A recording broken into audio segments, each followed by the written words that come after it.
You're listening to the Overcast, your joke-making, fun-having pop culture podcast, brought to you by Oversoul Gaming.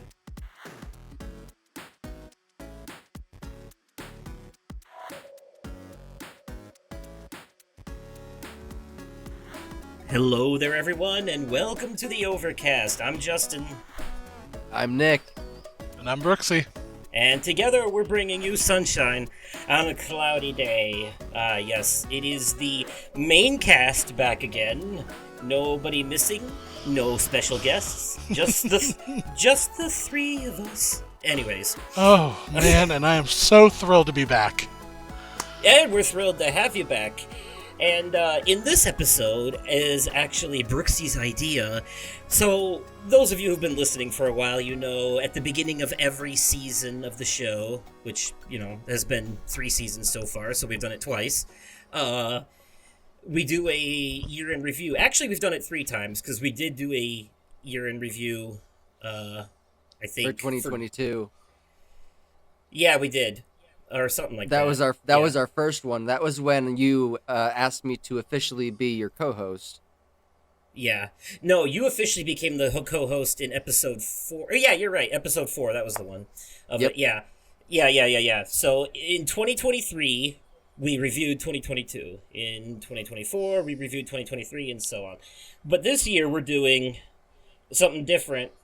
We're going to do a mid-year review for the year that we're currently in, and then at the beginning of next season, next January, when we do our 2025 year in review, we will look back on this and compare what we say now to what we say then and see how it stacks up. Because we're going to be looking at the year of 2025 so far, up to June, because we're halfway through already, believe it or not, and talk about the media that's come out so far this year and what we think of it and our favorite stuff from different categories for each of those. So, and then, you know, it's not replacing the year in review episode, though. It's more of a supplement to it. It's a prequel, if you will. So this is our mid-year review. Then we'll do our full year review as the season premiere of season 4, as per usual. And so, with that being said, before we get to that, though, it's the usual life updates. And you know, I know that I normally have Brooksy go first when he missed an episode, but looking back on our archive recently, have realized that I haven't gone first in a good long while, so I'm going to do that. All right. All right. I'm going to do that. In fact, I love it. I think we're going to go in seniority order today for the life updates. All right. So what I've been doing lately, within, I want to say 2 weeks, so since we recorded the last episode of this show, I have finished my replays of several Resident Evil games, including the Resident Evil Remastered Remake, the HD one, both playthroughs, Resident Evil 2 Remake, both playthroughs, Resident Evil 3 Remake, Darkside Chronicles, Umbrella Chronicles, some of Code Veronica, some of Resident Evil 0, and about halfway through Resident Evil 4 Remake. So I've been kind of flying through them, quite honestly. On top of that, I've been also rewatching King of the Hill from the very beginning. I mentioned that last time. Hell yeah. I'm still in season 2, though. Of the show, but there are some wild episodes in the early seasons of this show. I didn't realize that they went the places that they go here sometimes, you know. I mentioned in the last episode, the episode where Hank accidentally buys crack rocks as fishing bait, and that was something. But then there's another episode recently where, like, somebody rents pornography under Hank's name and it hurts his credit, and he goes on this whole tirade about getting his name cleared. It's some of the wildest shit. I didn't realize these. And then there's an episode where they get stuck in Mexico and Hank and Dale try to smuggle Khan through the border. And I'm like, this is way out of character for Hank Hill. But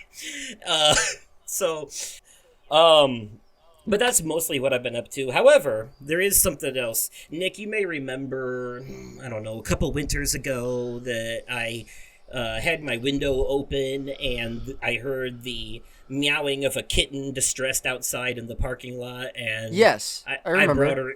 I brought her in, and my landlord took her in, and now she's like grown and running amok. So it kind of happened again. Oh, I heard some mewing with my window open. I forgot to tell this story last time, so I'm telling it now because it happened a few weeks ago. But I heard some mewing outside the window, and it was coming from across the street over at the grocery store close to me. So I went over there, and I'm like, where is it coming from?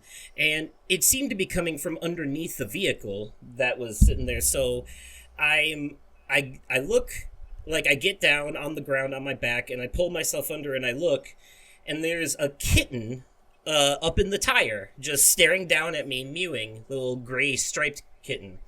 And so I grab him by the scruff, and I pull him out, and it seems like his tail is injured, and he's kind of pooped all over himself. So I brought him in, and I got a hold of my landlord, because she runs a cat rescue out of the building, and in some of the empty offices and stuff, because this apartment building at one point in time was a YMCA.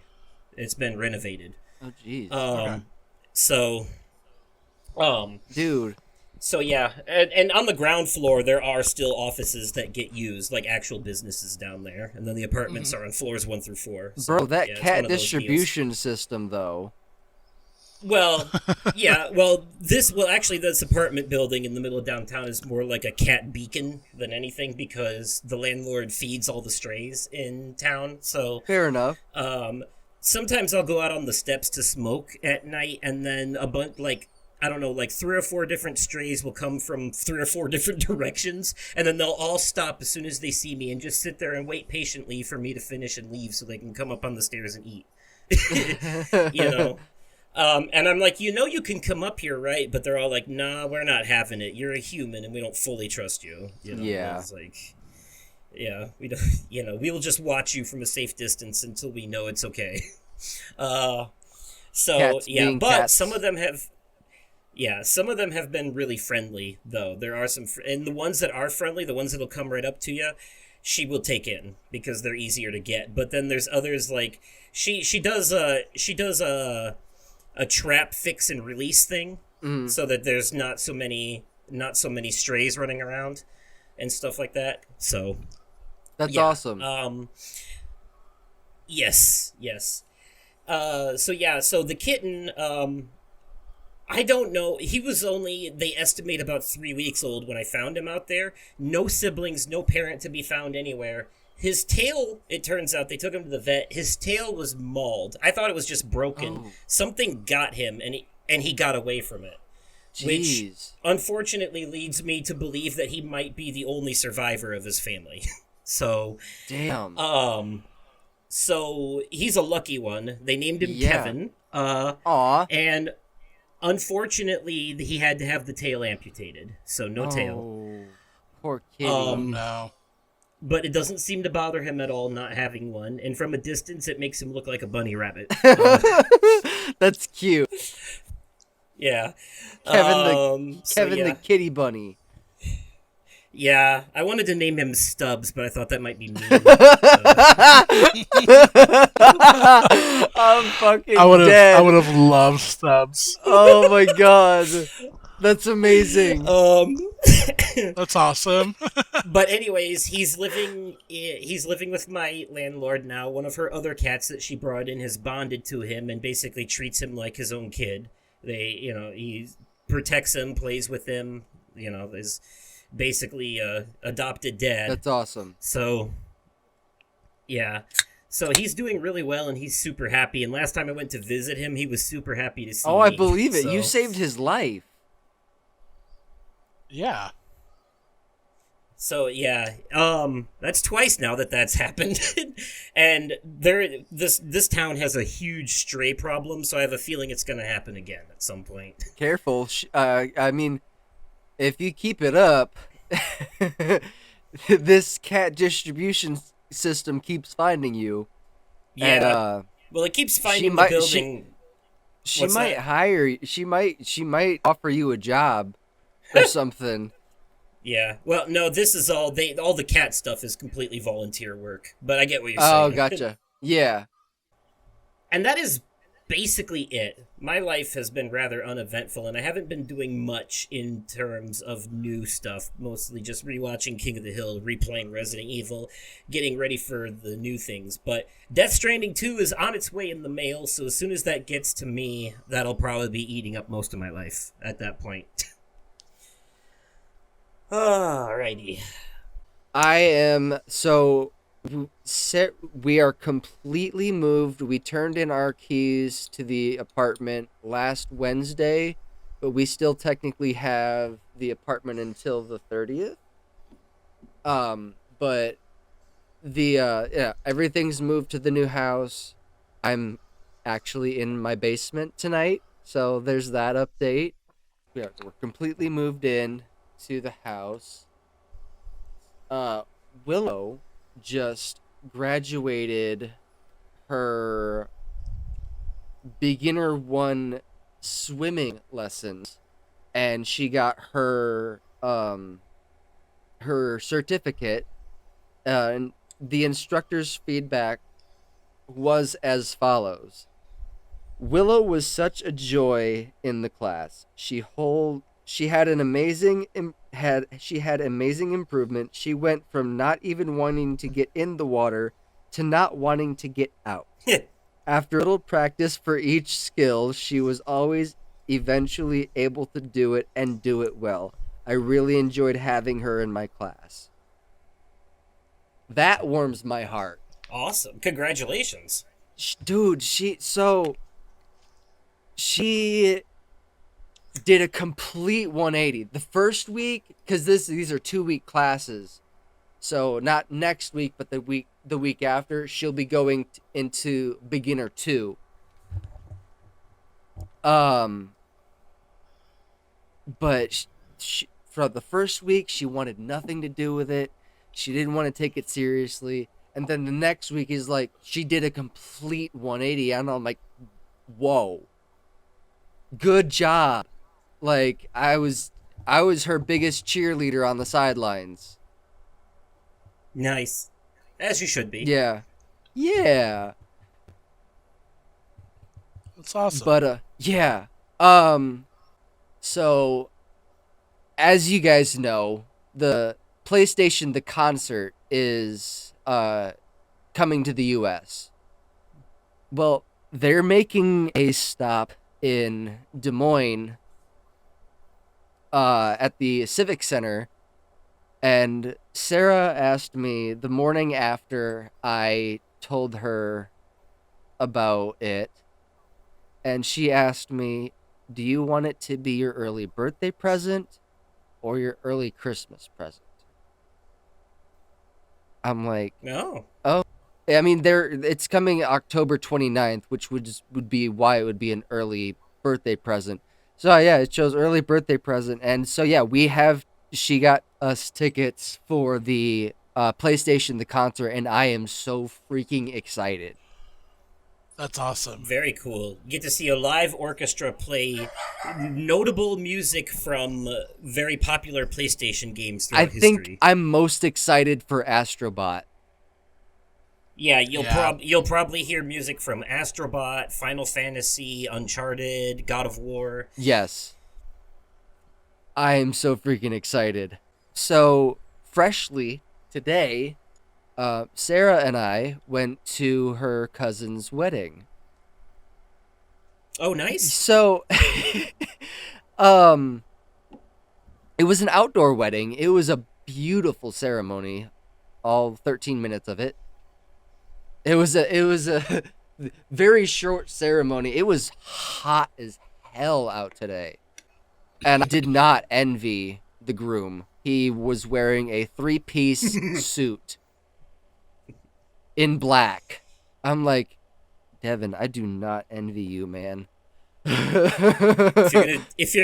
If you're gonna have an outdoor wedding, do it in the fall. Yeah. Not in the dead of summer. This was okay. Like, so they had booked someplace else, and they had to scramble and find something last minute, because the place that they had initially booked, their sewage pipes had flooded the place, and They had to cancel all 2025 weddings. And her cousin found out about it while she was at work. So, yeah, that added some stress. Yeah, last minute venue cancellations can fuck up things for everybody. And so yeah, it was a very small small wedding. There wasn't a lot of people there for family reasons. Fair enough. There was a couple of ideas thrown at us for whenever our wedding comes to be. Oh, one that was thrown at us. The other Sarah had been looking into, and it's actually not. It's actually very cost effective. A cruise wedding. A wedding on a cruise ship. Or this other one, they really talked up the wedding culture in Jamaica. We're already planning on going there for our honeymoon, and for an all-inclusive stay for 5 days at a resort, it's like $1,500 per person. Damn. Yeah, that's. I mean, if you think about it, and you think about all of the other countries that have all-inclusive packages, that's not bad compared to the other countries. And they are very tourist accommodating, from my understanding. Her family has been on a couple of vacations down to Jamaica now. I got to see How to Train Your Dragon for a second time. Nice. Okay. Willow got sent home from day camp the day they were supposed to go to the movie theaters to see it. Not anything bad. She just had head lice, so we had to treat her hair, and then Sarah's mom treated her hair, and then I treated her hair again the Sunday before the following Monday, so she could go back to day camp. And when I went to pick her up that Friday, she asked me if I would take her to go see the new How to Train Your Dragon. I said, you know what? I'm off on Tuesday. Let me look at ticket prices, since Tuesdays are discount Tuesdays for movie club members at Cinemark. I'm a movie club member, so I only paid like $11 and some change for a ticket for her and I. Nice. So I took her, and I caved, and I got her the toothless popcorn bucket. I got beforehand. Awesome. Beforehand, we went to Walmart to grab a few things, and I told her, like, hey, if you are good and not ask for everything that you see, I will get you something. She did really good. She listened, and because they didn't have any toothless plushies, Stormfly is her second go-to, because Astrid is her second favorite, and that's Astrid's dragon. But I took her to go see the live action How to Train Your Dragon, and yeah, it was really awesome seeing it a second time. Gave me a little bit more. I got to pay attention to a lot more things that I didn't see before. I love that. I love rewatching something and noticing shit I didn't see the first time around. Hell yeah. All quite an eventful couple of weeks that you've had. Yeah. All right. Brooksy, you were absentee. Yeah, so, I've got... But I did read your note, so the audience is on the up and up with all that. With things and all of that fun stuff, yeah. It's been It's been a wild few weeks. I guess going all the way back to really SGF weekend. Did go up to LA. I went alongside Lucian and Faye. Lucian and I went to Summer Game Fest itself. Being present and on site, it was fun. I will say it was not worth the drive, and I think that candidly, it is just as fun watching it from home than it is to be in person. Like for VGA, like it's like a huge major spectacle, and there's a bunch of crazy things that are going on. A lot of people are really excited. SGF felt kind of hollow. It was at a different venue. It was at YouTube Theater, which is like a small theater part, or that's a part of the SoFi Stadium where the LA Chargers play at. Um, Okay. and it was only the lower level that had people in it. There was nobody on the upper level or the upper level. And I would say even with that, it was like maybe 80% capacity on that lower level. Like you could still get tickets that day if you wanted to. And it was essentially, it was just us all being able to watch on a giant big screen the trailers that were coming out while while Jeff Keighley and other people are coming out on stage and everything else.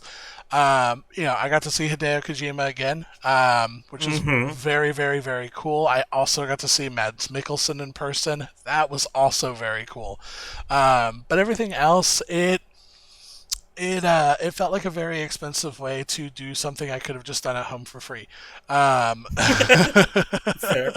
Tickets weren't that bad. Tickets were only like $40 a person or something like that. So That's not bad. no, so like if you live in the LA area, like it makes sense. It totally makes sense. Um, we did that on Friday. Saturday we did IGN Live. For me, that was infinitely way more fun for me because I got to sit in on the panel Q&A discussion for Expedition 33 with the entire voice acting cast, excluding Charlie Cox. Being in the same room with Ben Starr, that was awesome. Not even going to sugarcoat it. Nice. The voice actor for Minoke, like he was hilarious, and he showed up trying to dress like him. Um, Nice. it was a lot of fun. I got to be very front row for it, so I'm talking about like a literal 4 feet distance between myself and Ben Starr, which was a lot of fun for me.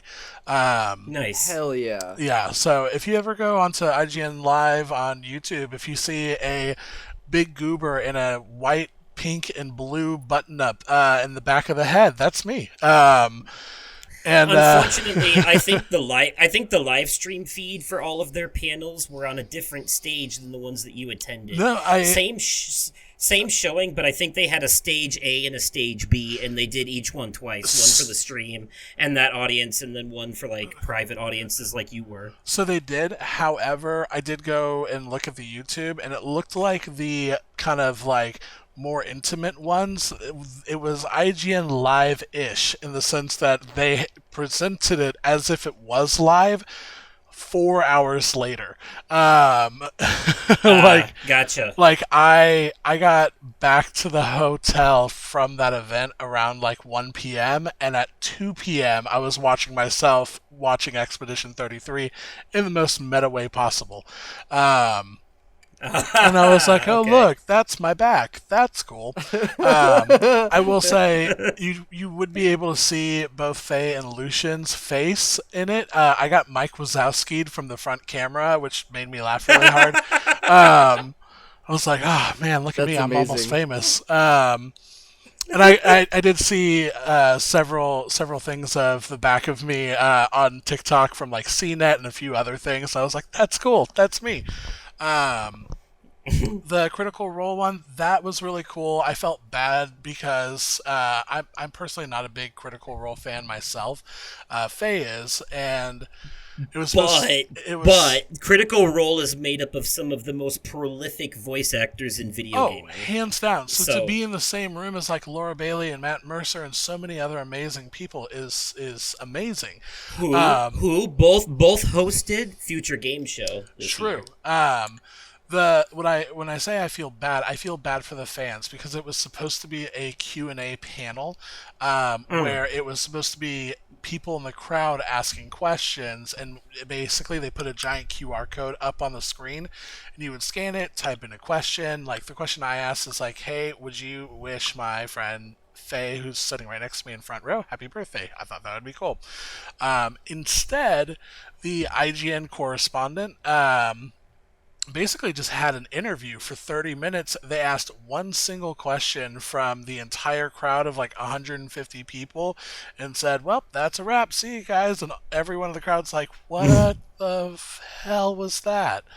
Um, so I got a couple shirts while I was there. I bought their IGN Live Pride T-shirt, which I thought was pretty cool. Nice. I also bought a T-shirt that is the IGN like rating logo, and it's the 7 out of 10, and it just says "good" under it, and I thought that was hilarious. Too much water. And I, but I. It was fun. It was cool. After we did those panels, I'm not gonna lie, I think they kind of oversold the venue a bit because I'm talking about like shoulder to shoulder San Diego Comic Con level of people, and I'm like, this is Woof. too rich for my blood. Uh, Ah, I'm getting a little overstimmied over here, so let's get so out of you here. didn't get to go. You didn't get to go play any of the game demos on the show floor and stuff. 'Cause No. the footage I saw, they had all kinds of different games set up. Like there was this one where you're like petting the cat, but the controller is a big furry cat's butt, and people were like rubbing on that and shit. So what they had there, they had a crap load of like arcade games. Like I played House of the Dead 2. That's a lot of fun. But I can play that at a Dave and Buster's or something like that. The event itself was sponsored and hosted by Nintendo Switch 2, so they only had Nintendo Switch consoles on site for people to be able to play with. And the lines to play with a Nintendo Switch 2 was like an hour and a half, 2 hours, and I'm like, Jesus no, Christ. I'm not. Yeah. I have enough beef with the Switch 2 already as it is. I'm not about to wait 2 hours to play something I'm mad about. No, I don't blame you. No, yeah. So I'm like, and it just it was like thematically of like the events and all of that. It was fine. I would say it was a solid B minus. For the weekend as a whole regarding the events itself. That night was also the very beginning of the protests all across LA. I've never seen so many helicopters in the sky in my entire life. Jesus Christ. I was actually texting both of the other podcasters here to be like, hey, if you don't hear from me, I'm gonna miss you guys. Because it was I went down fighting. yep. Because we were about 15 minutes away from where like the main action was happening. Jeez. But so I had that weekend. As I know Justin shared with y'all, and again, thank you very much for sharing with everyone, Justin. I did lose a family member a couple weeks ago, Turbo. It was not a fun day. I'm very sorry for not being here, but I can guarantee you nobody would have wanted to hear me that day because I was not well, and I'm still not doing great. The service that the people that came by were absolutely incredible and amazing and everything else. He had the best last day. I went to this like super fancy grocery store, bought him like this like $35 ribeye steak for him, and I cooked that, and he had steak and eggs for breakfast the day of, and had a steak dinner the night beforehand. Lots of love and attention and everything else, and we have in the corner of our bedroom, we still have his bed, and we have his favorite blanket and his collar still there in the corner because he's always going to be a part of our life. We're just trying to take it day by day now. He went on a happy boy. He did. Yes, He really did. he got It was scary. that death row inmate last meal treatment. You know? He really did. And I will tell y'all.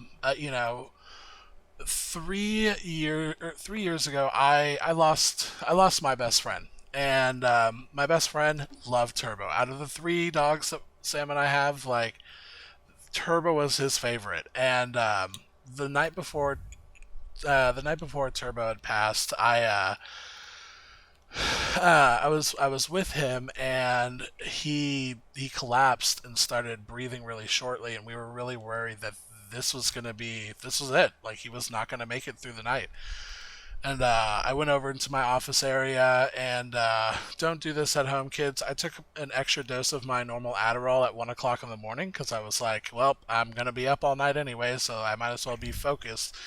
I took that, and I literally sat down, and I am not a religious person by any means whatsoever, but I just, like, looked up at the sky and just talked to my best friend Tyler and audibly, and was like, dude, I don't even know if you can hear me. If you can, I need 12 hours. I need 12 hours with this corgi. I need him to make it to 2 o'clock tomorrow afternoon. And as soon as I finished saying that, I looked down at Turbo, and not 2 seconds later, he was barely breathing to just like a bolt of lightning hit him. He just immediately stood up, perked up, was all happy-go-lucky and everything else. And I'm like, what the actual fuck is happening? He got into that Adderall stash. And so what's funny is, like, he was completely fine after that. And I looked at my wife and I was like, well, guess I'm not sleeping. She goes, what do you mean? I was like, I already took that Adderall. And she was like, oh, you're screwed. It's not like I crushed it up and snorted it or anything. Yeah. No. I'm not 17 anymore. I'm way past 17. I'm a normal person with water. There's a fun little tidbit of my past life for y'all. But anyways, I digress.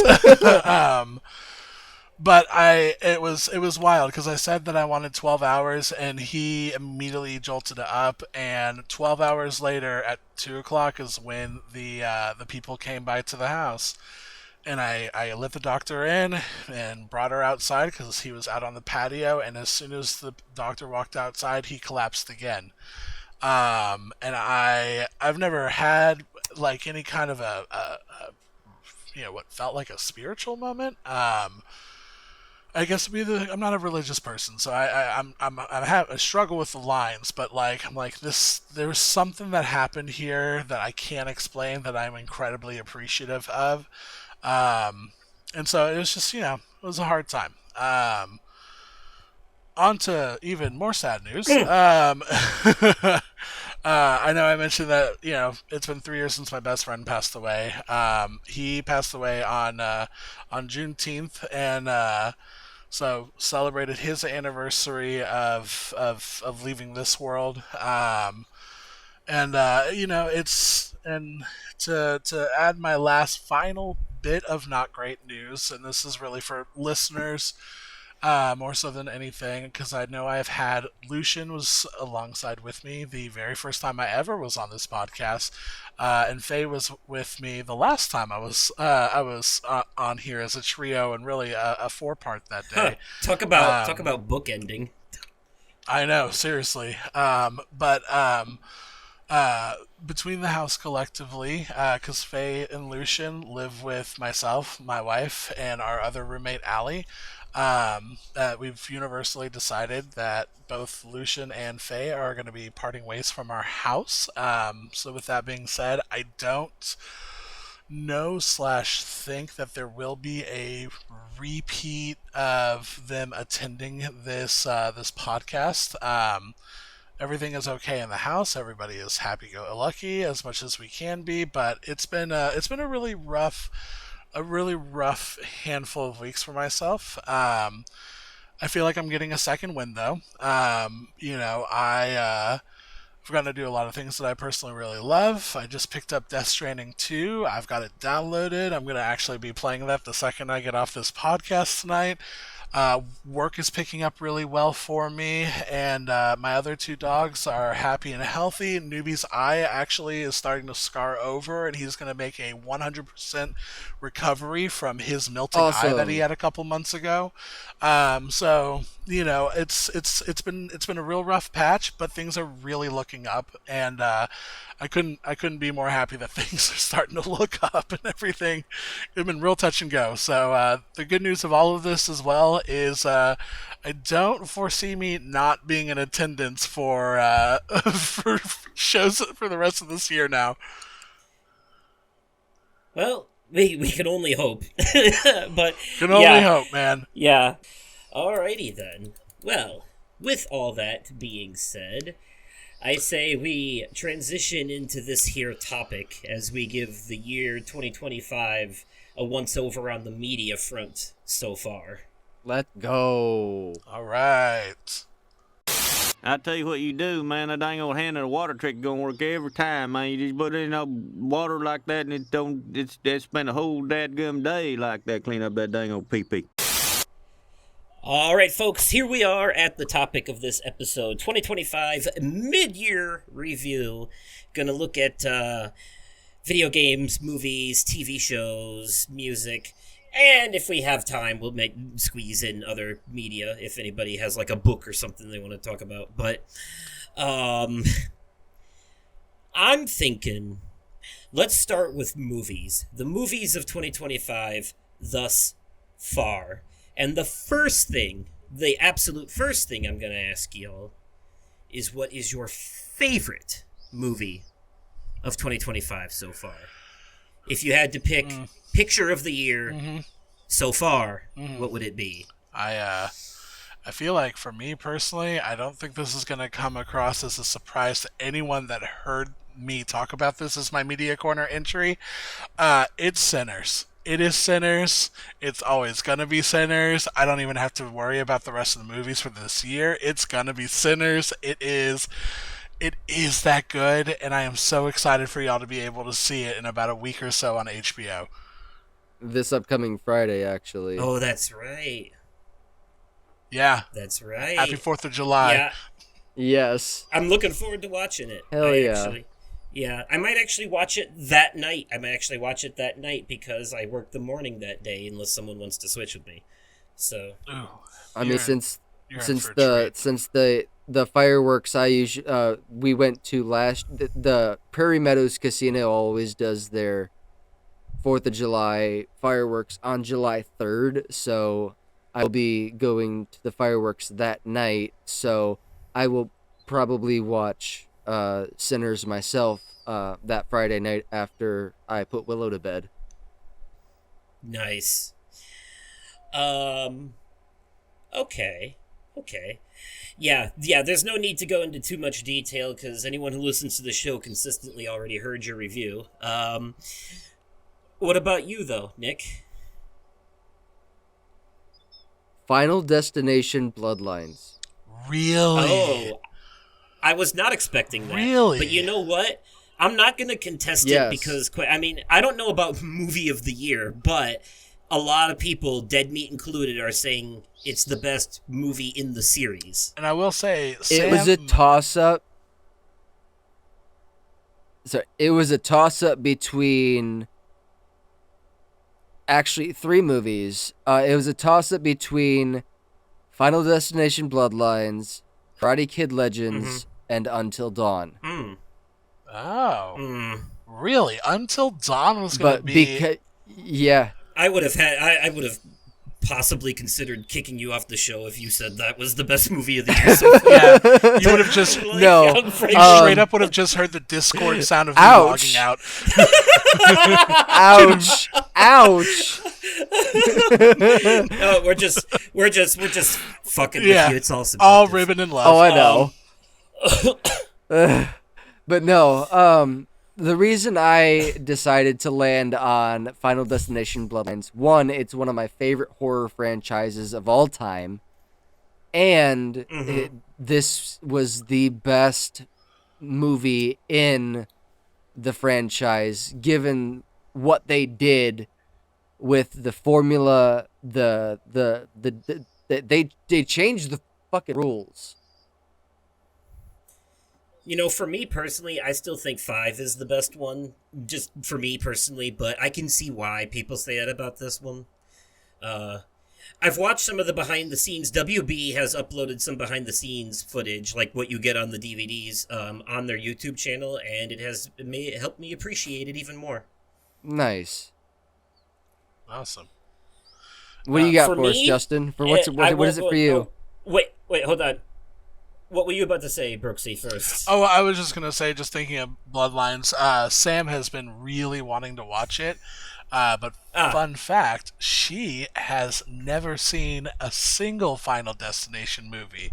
Oh, you need to have a marathon. I almost took her millennial card from her the moment she told me that. You need to have a marathon with her. Max. They are. Yeah. They are, and that's actually what we're with doing. her.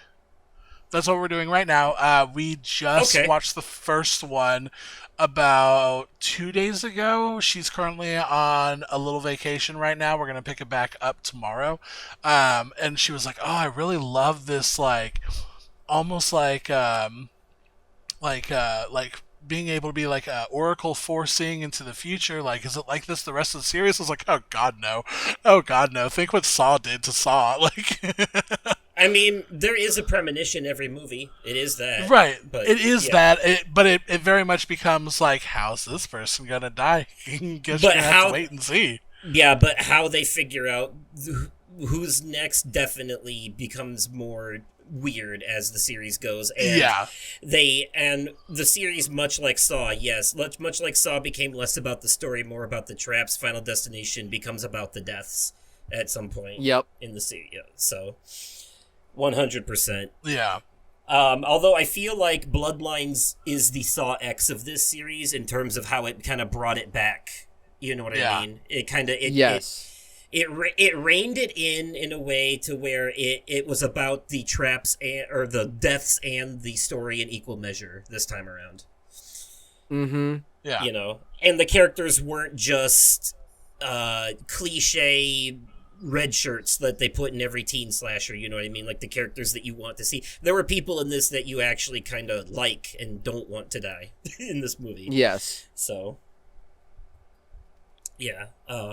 Good story. As for me, since I've already did a Media Corner entry, I won't go too far into it. And this will probably change after I've seen Bring Her Back, especially considering how much I like Talk to Me, but I haven't seen it yet, so unfortunately, I can't say anything.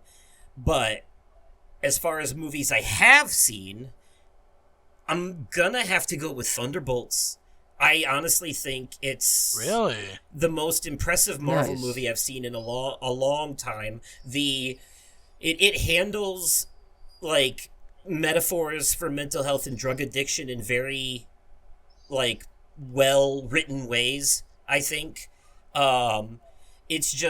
It's very different for an MCU movie, but different in a good way. They kind of, I'm not going to say that they completely break the mold on their usual formula, but they executed it much better than they have in a long time in this movie.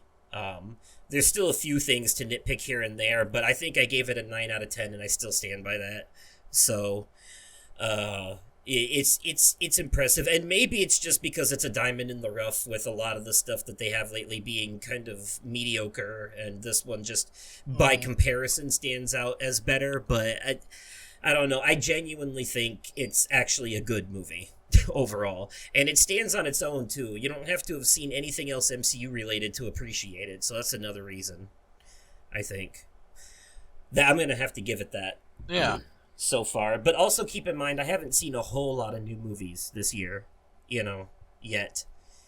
I have seen one that I'm avoiding talking about now because it'll be in my Media Corner later.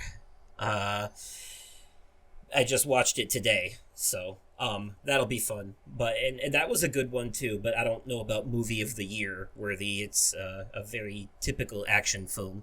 But what other movies have you guys seen this year that you think deserve a good shout out before we move on to the next thing? I just had my Cinemark history up. Oh, and you sent me a picture that you were watching Captain America: Brave New World on Disney Plus the other day. You never told me what you thought of that. I feel like this is a good time. Where it left Okay. off.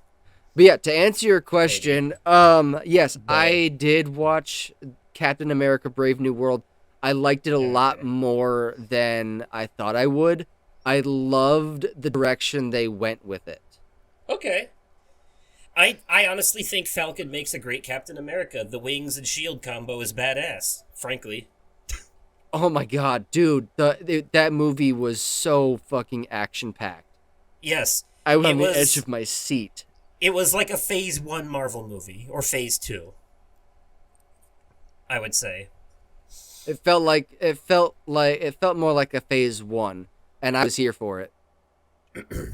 Yeah, I can agree with that. I enjoyed it too. I think I gave it an 8 out of 10, I would say. So it's, it's a very basic movie, but it's a fun, good movie. Harrison Ford had me sold to begin with. I was just kind of skeptical because of everything that's going on in the world, and the topic of one of the big topics in the movie is, well, the government. Oh, yeah. They don't even touch anything more. If anything, the new Daredevil show, it leans closer to that than that movie did, Good to know. Were you about to say something, Brooksy? Yeah, because you mentioned like, hey, were there any other like notable movies for us this year? Yes. And I was looking through my letterbox of like, what have I seen that came out this year? And I have seen a grand total of 12 movies that's been released in 2025. A big notable one. I have two of them. One of which I'm actually going to reserve because it is it's my media corner entry for today. The other one though, and I think I can't remember if I had it as a media corner, if I just talked about it briefly at some point. But Sacramento, I have not laughed so hard at a movie in a theater in years until I saw Sacramento. Sacramento is almost like it's like super bad, but for people in their 30s with depression and anxiety. And the whole premise of it is the main guy from. You remember that movie Sky High from like the 2000s? Yes. Yes. Okay, so main guy from that and Michael Cera go on a buddy road trip working on their friendship and just life in general. And it's one of those like hardcore dry humor kind of a movies. But man, when I say I loved it, like loved it. I can't wait for them to release the physical copy of it because that's going to be an immediate purchase for myself. Huh. It sounds interesting. Nice. Before we move on, I just want to give one final shout to Novocaine, the Jack Quaid film. Oh, that was so good. It was so good, wasn't it? I yes. loved it so much. I know the man can't feel pain, but he fucked up his body. Yeah, he did. Much. Oh god, it was gruesome. I love it. All right, let's move on to. We should probably do all the bigger ones in the front, huh? Let's move on to video games. Yeah, I think so. Now, Nick, I think we'll start with you because I know you haven't actually played a lot of new games yet this year. I already know what my game of the year so far is. Oh, do you? Okay. South of Midnight. Yeah, that's a good choice. Boy. All right. That was an excellent choice. Yeah, I really enjoyed it. Oh, I'm glad you took our advice and played it. Yeah, I cannot argue with that choice. Brooksy, I'm predicting it's between one of two things for you. What is it? No, what do you think it is? Come on. What do you really think it is? It's either Expedition 33 or Kingdom Come Deliverance 2. And you know what, man? I feel terrible doing it to Expedition 33 like this, but it is KCD 2. I had a feeling. Yeah, I have 3 separate playthroughs I'm going through right now on it right now. Because I'm playing, I'm going on a hard, I have a hardcore mode that I'm playing through where I have all 10 negative perks that I'm playing on my PS5 right now. I am also playing just like a regular goof around on the Steam Deck, just for whenever I'm on the go. I want to yank my pistol wherever I go. And then and then on my PS5 I also have I've just called it Chaos Henry mode, where it's just the regular game, but I am just trying to be as diabolical as humanly possible. I am piss drunk the entire time, and I am loving every second of it. Like it's like I'm just killing people left and right. I'm just trying to be the most evil person without officially getting a guillotine or anything like that. It's no, it's there's no question, man. That's not only my game of the year, man. It is almost my number one game Of all time, you say? of all time. Of all time. Sorry, I should have clarified. Yeah, Elden Ring barely by the skin of its teeth is still my number one. But I feel like the longer I keep playing KCD2, that could change by the end of this year. I don't know. Okay. So, much like you, I struggled with this too because Expedition 33 is so good narrative-wise. But even when I am enjoying the game, there is a part of me that feels like I'm suffering. Either because either because of the combat. Well, I mean, until they patch story mode to be 1,000 times easier, now it's just now I kind of feel like I wished on a monkey paw because now I'm finding I'm in the monolith, which is basically the final dungeon of Act 2. Yeah. And this dungeon is so boring. I just want to get through it. I just want to get to the end of the game. I'm ready to be done. And it's like I've been struggling to go back to it because I don't like this dungeon. I just, for some reason, it's just what I will. It's tell like that you. part in Sorry. part at the end of the first Kingdom Hearts where you go through those small recreations of each of the world and fight generic Heartless. Oh yeah. Yep. The same thing here in this part, and this is not a fun final dungeon. It is not. I will tell you, when you think you're done with the monolith, you're not done with the monolith, and it really really picks up. And something I will, because I know you're like, I kind of wanted to get to the end of this game. I'm just ready to see Act the ending. 3? I'm tired of being the only one left out on the plot twist. You know what I mean? Like I'm just Well, and that's the thing. The big plot twist happens at the end of Act 2. Act 3, depending on whether or not you want to go and do a lot of like optional bosses and things like that, Act 3 is by far the shortest. I don't know that one. I do. To be honest, I don't feel motivated to do the side stuff for some reason. And there's a couple bosses I will recommend to you when that time comes that give you specific pictos that will be very make or break for you in the end of Act 3.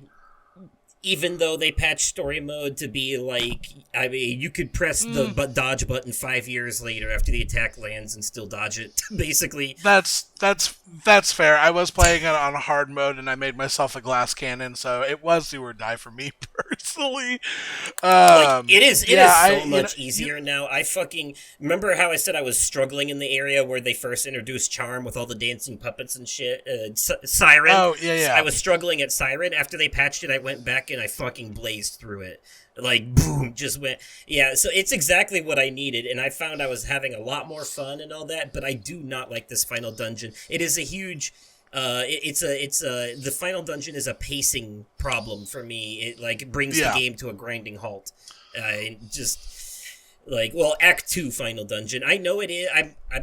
I haven't spoiled anything for myself. I've played enough games throughout the years to know a final boss door when I see one. You know what I mean? Like, this has final dungeon energy all over it. So I'm literally in the paintress's domain. Like that is, Obviously, maybe there'll be some kind of Final Fantasy thing where you kill the final boss and then God shows up and they're the true final boss. But that's like, we'll see. It is inspired by them. That being said, though, I think I've already figured out one of the twists in terms of the reason.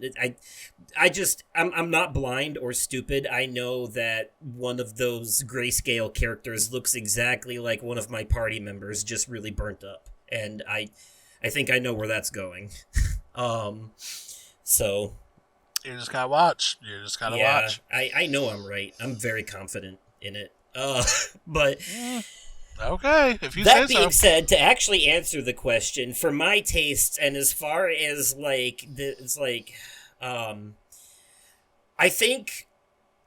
this is probably going to change by the end of the year, so don't put too much focus on it right now. But I think if I had to choose my favorite game of the year so far right now, and let's be honest, it'll probably be Death Stranding too, when the time comes. But I think I have to give it to Last Defense Academy at the moment. But I knew it. Only by a smidgen higher than Expedition 33. Like, if I was doing my top 10 of the year so far, I think they would be, like, basically neck and neck for that top spot. So, and it's just the further I go in this game, the more and more the story hooks me. And, like, even you said by the time you finished the demo, you were like, okay, you were right. This story hooks you. Like, there's a mystery here. I need to see what happens next, Yeah. And, no, I was gonna say, like, may I say something real quick about the underline? Yeah. For because I don't think we really talked a whole bunch about it on the actual podcast itself, but for those listening, Justin had really, really, really wanted me to try out the 100 line, and I looked a bit into it, and I'm like, all right. Not my normal, I'm not normally a tactical not just me, RPG to be fair. kind of a person. The director of Expedition 33 wants everyone to check it out. I know, but your word weighs heavier to me personally than the creator of Expedition 33. Fair. No offense to that individual. I was in Texas and I was for my brother's wedding, and it was like 3:00 in the morning. I'm like, you know what? I can't fall asleep. I'm gonna play this game, and I downloaded the demo, and I got like 30 minutes into the demo, and as much as I am a fan of like anime, weeb, kind of cringy stuff, there was a certain moment where I'm like, ooh, that is too rich for my blood, and I immediately deleted the demo. And I talked to Justin about it, and they were like, no, seriously, like, just trust me, like, you literally only had to click the button one more time to see the change, and I'm like, I don't know. Yeah. It was misleading on purpose.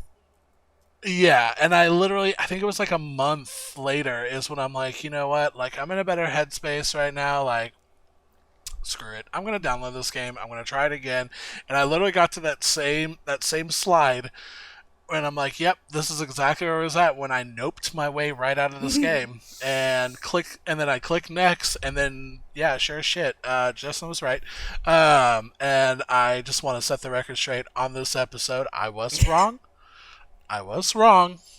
Justin was right. Although, again, tactical RPGs is traditionally not my jam, there is something that is kind of addicting about this game.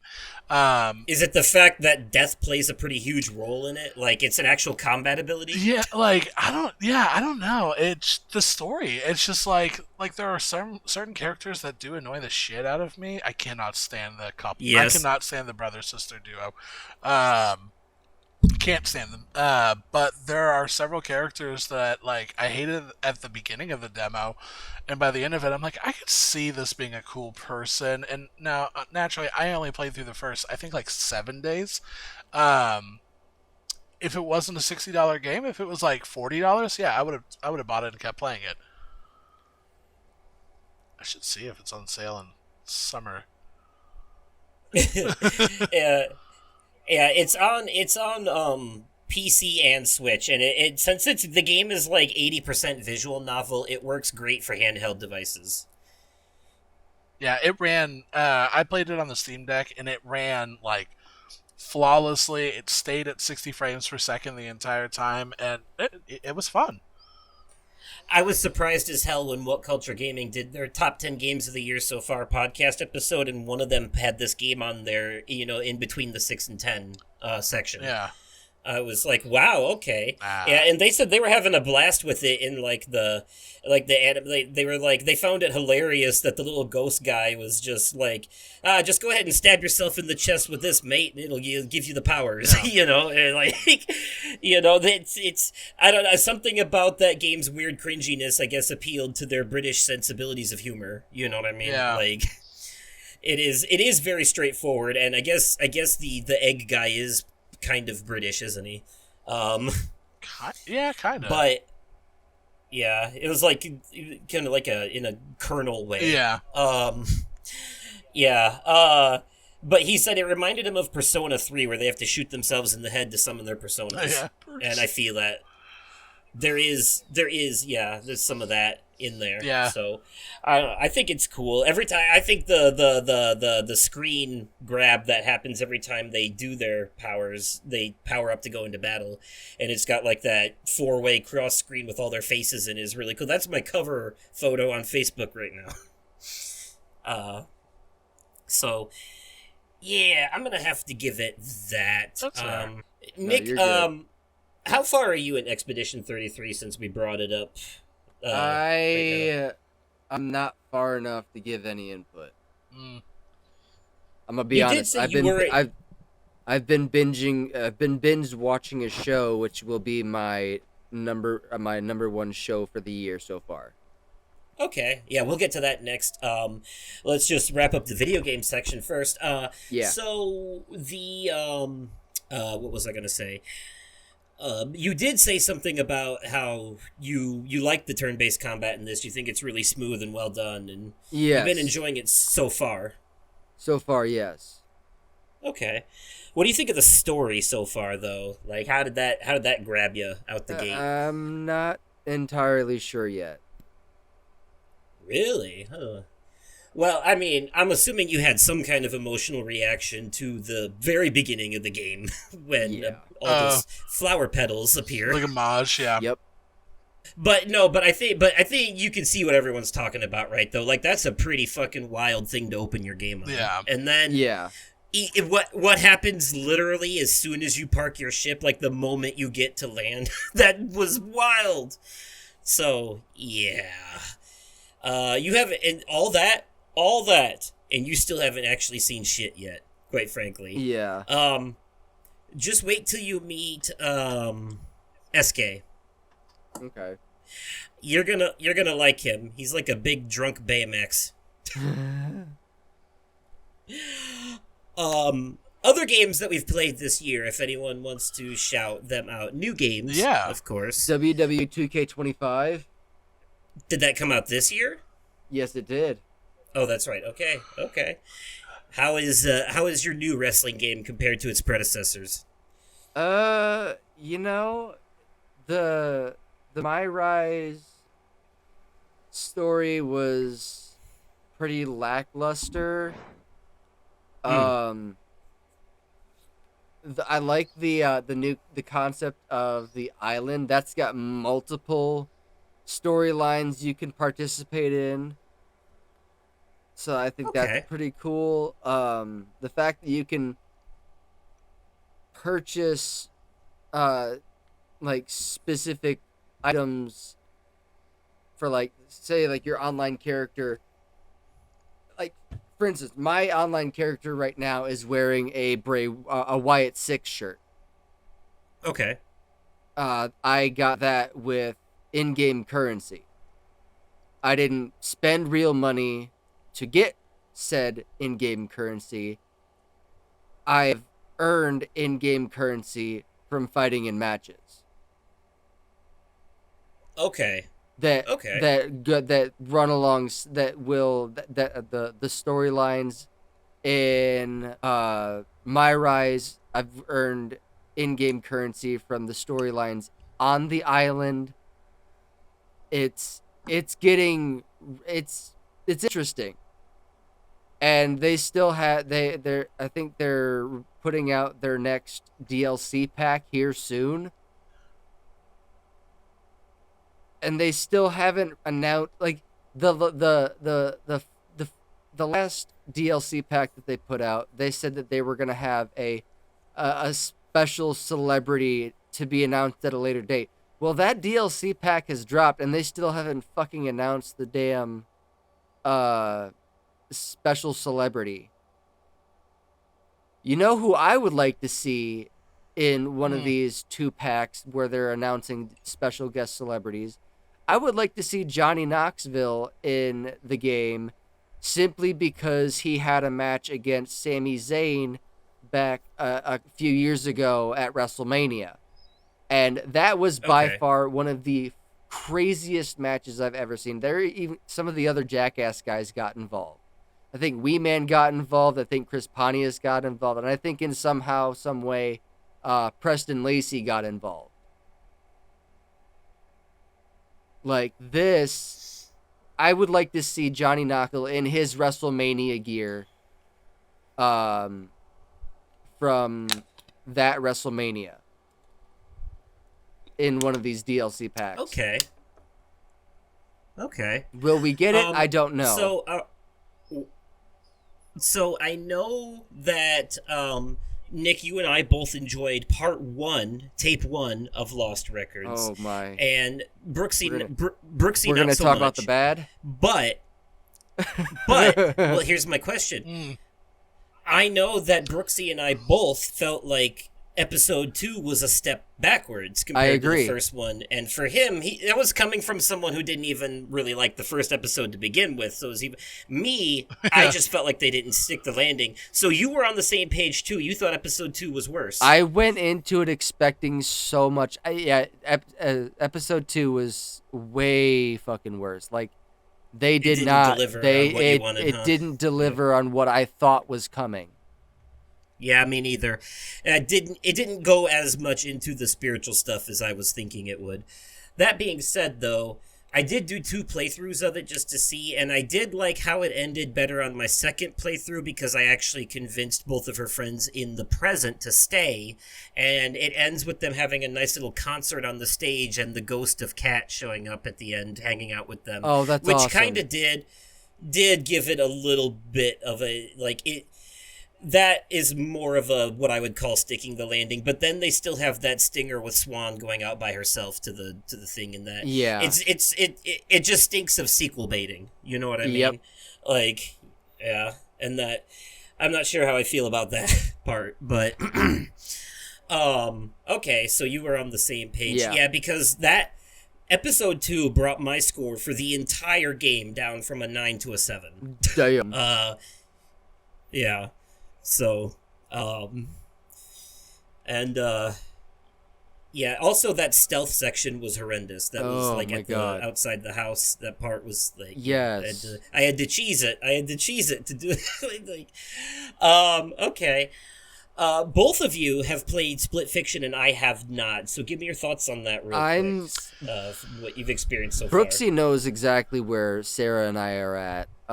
Yeah. We are gonna try and get past this part at some point, and then hopefully finish the game at some point. Right now, Sarah has been having issues with one of her hands locking up due to her trigger finger, but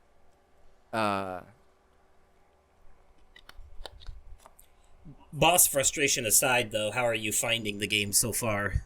Oh my gosh, so fucking good. Okay.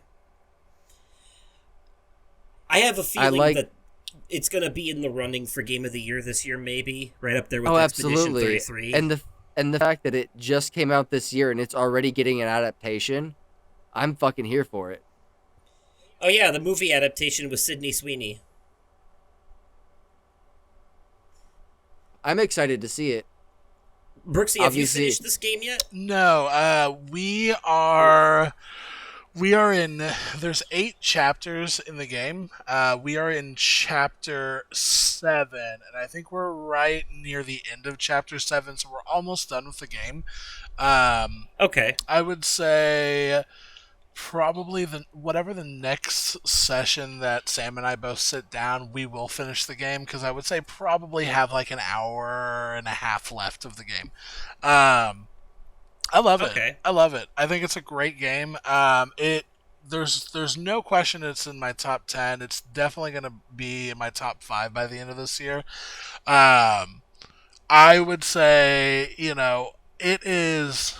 it has better gameplay and mechanics than It Takes Two, but it doesn't have the emotional punch that It Takes Two has. Um, but it's still like it is so much fun, and it is really creative in a lot of different aspects and a lot of different art styles that they go throughout the game, and just it's a lot of fun. It is a lot of fun. I would be really surprised if this was not nominated for Game of the Year this year. Okay. Yeah. I think I see that Expedition 33 and probably KCD 2 all being nominated at the Game Awards. Yeah. I would. Maybe considering Jeff Keighley's Kojima boner, probably Death Stranding 2 as well. Yeah, and that's the thing. It's like, Death Stranding 2, I think, is currently sitting at like a 90 on Metacritic right now. Yeah, no one can argue it this time because it's getting rave reviews. So, and that's the thing. Like, I'm drawing a blank. Is it traditionally 5 or 6 games that get nominated for Game of the Year? it has been both. Okay, so 5 or 6. I think Expedition 33, absolute lock. No questions about that one. Split Fiction, I genuinely think is going to be up there. Death Stranding, I think is going to be on there. I think it is going to be either Monster Hunter Wilds or KCD 2, but I don't think both of them are going to be in the conversation for Game of the Year nominees. Naturally, here's the thing. Monster Hunter Wilds has been very consistent in being a GOTY nominee over the years and everything. This one is probably one of the most well received outside of Worlds, I think. I can see it getting the nom. I am really hopeful that it's KCD2. The reason why I'm hesitant on KCD2 actually getting the Game of the Year nominee is the timing that it was released, because it was released the very first, I think it was the very first weekend of February. That's a long time between then and Game of the Year. Okay. Very quickly, I will just say I've already mentioned Avowed was really fun. I enjoyed it. Karma the Dark World, pretty decent horror game. A little bit had been there, done that. But if you're a fan of George Orwell's 1984 or Kojima-esque narratives, then I would check it. I would check it out for sure. It is definitely both of those things, and it wears its influences on its sleeves. Even though it plays like a Bloober Team horror game, it is very much dystopian inspired. Nice. I would say.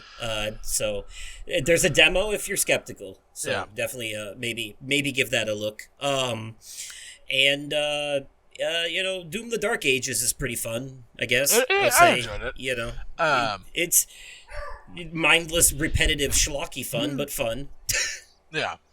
No, I think the only shout-outs for me personally on my end, because I feel like everything's been touched on at some point talking about these games. The only other two is Elden Ring Night Rain. I've probably put in about 15 hours into it. It's a great idea. It was just not as well executed as I wished it would. I wish that you had like a real legitimate shot at solo play on it.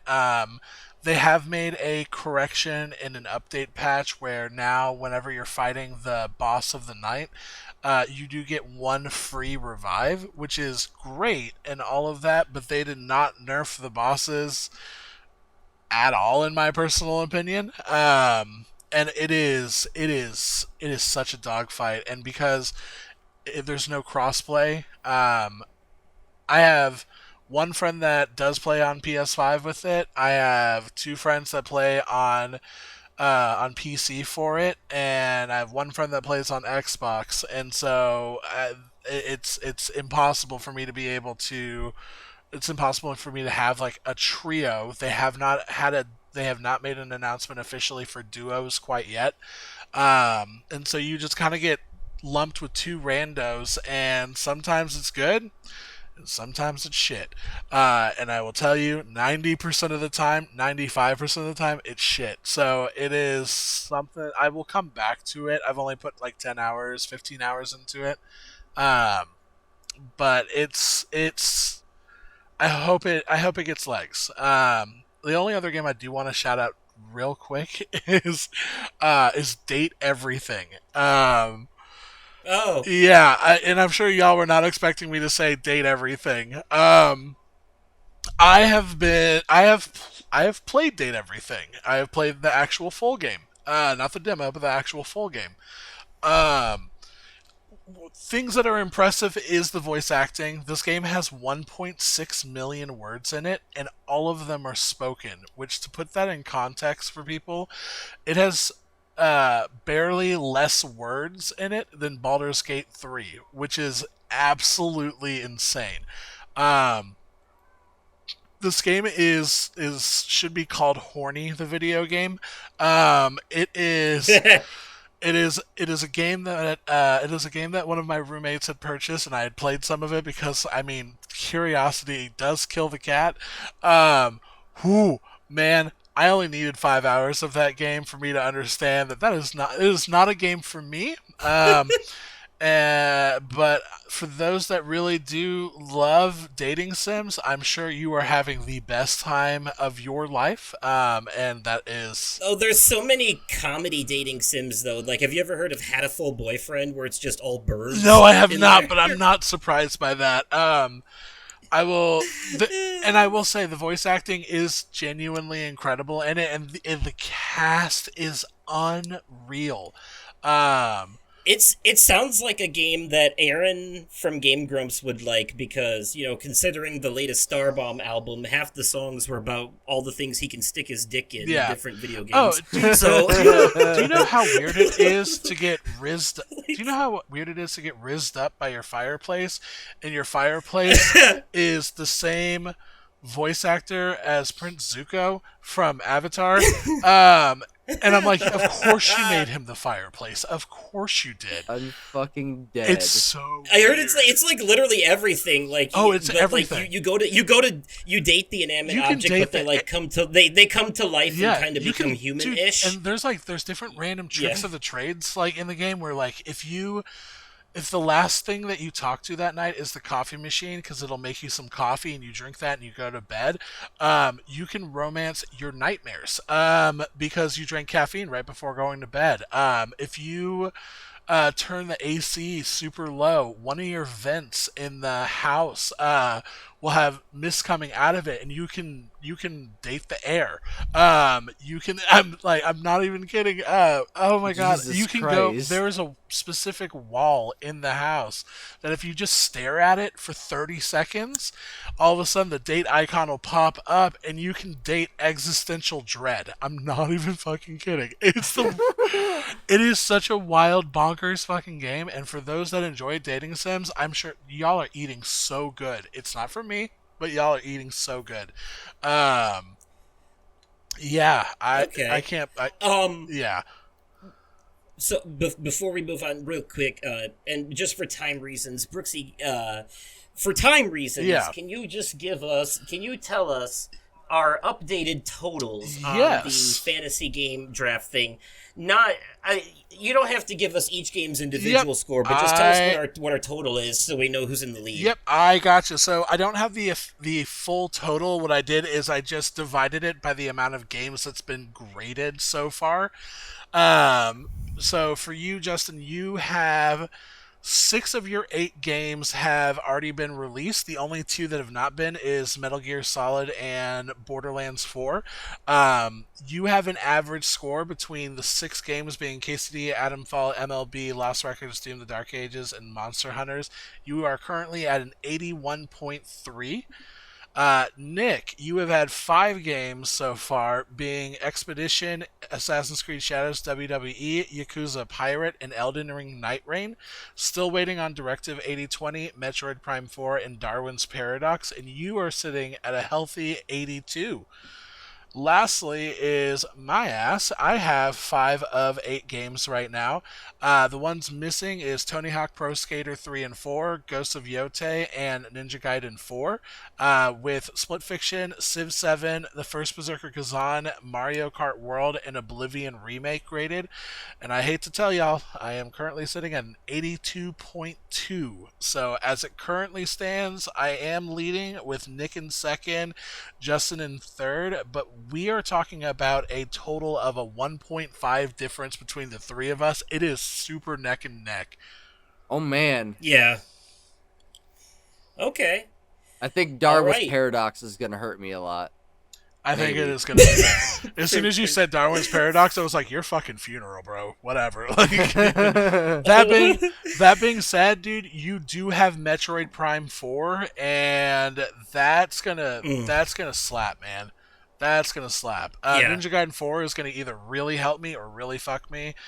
Same thing with Ghost of Yotei, because as great as Tsushima is, overall the score wasn't that high. It was like an 83 on Metacritic. But yeah, that is where we're currently sitting at, and we will know before the year ends where we all sit. Okie dokie. All right. TV shows for the year, real quick. This is basically by season. Technically, I guess you could say. So, Nick, what is? I'm interested to hear. You said you got Yes. one. What is? Is it a new show or a new season of a show? New season of a show. Okay. It is a show on Peacock called Poker Face. Oh. Dude, I'm all caught up. I'm waiting for the next episode to come out on July 3rd. There's 12 episodes this season, and I'm all caught up. But it's the lady that played the Nikki the redhead in Orange is the New Black. Yeah, yeah. I know who you're talking about. Natasha Lyonne. Natasha Lyonne. Dude, this show, she's like a human lie detector. She can tell when someone's telling the truth because she knows the person didn't lie. And it's Is it like a power, or is she just super smart? She got this gift because she was a gambler, hence the name Poker okay. Face. And It's a developed talent. Then. yes, it is a majorly developed talent. It says Charlie has an extraordinary ability to determine when someone is lying. She hits the road with her Plymouth Barracuda, and with every stop encounters a new cast of characters and strange crimes she can't help but investigate to solve. Now, what got me into this show was, one, my mom told me about it and said she really liked it. Then I saw the trailer for season 2, and Cynthia Erivo is in the season 2 premiere, and that's what drew me in. But the lineup of all of the different guest stars is ridiculous. The guy that plays Harold Wolowitz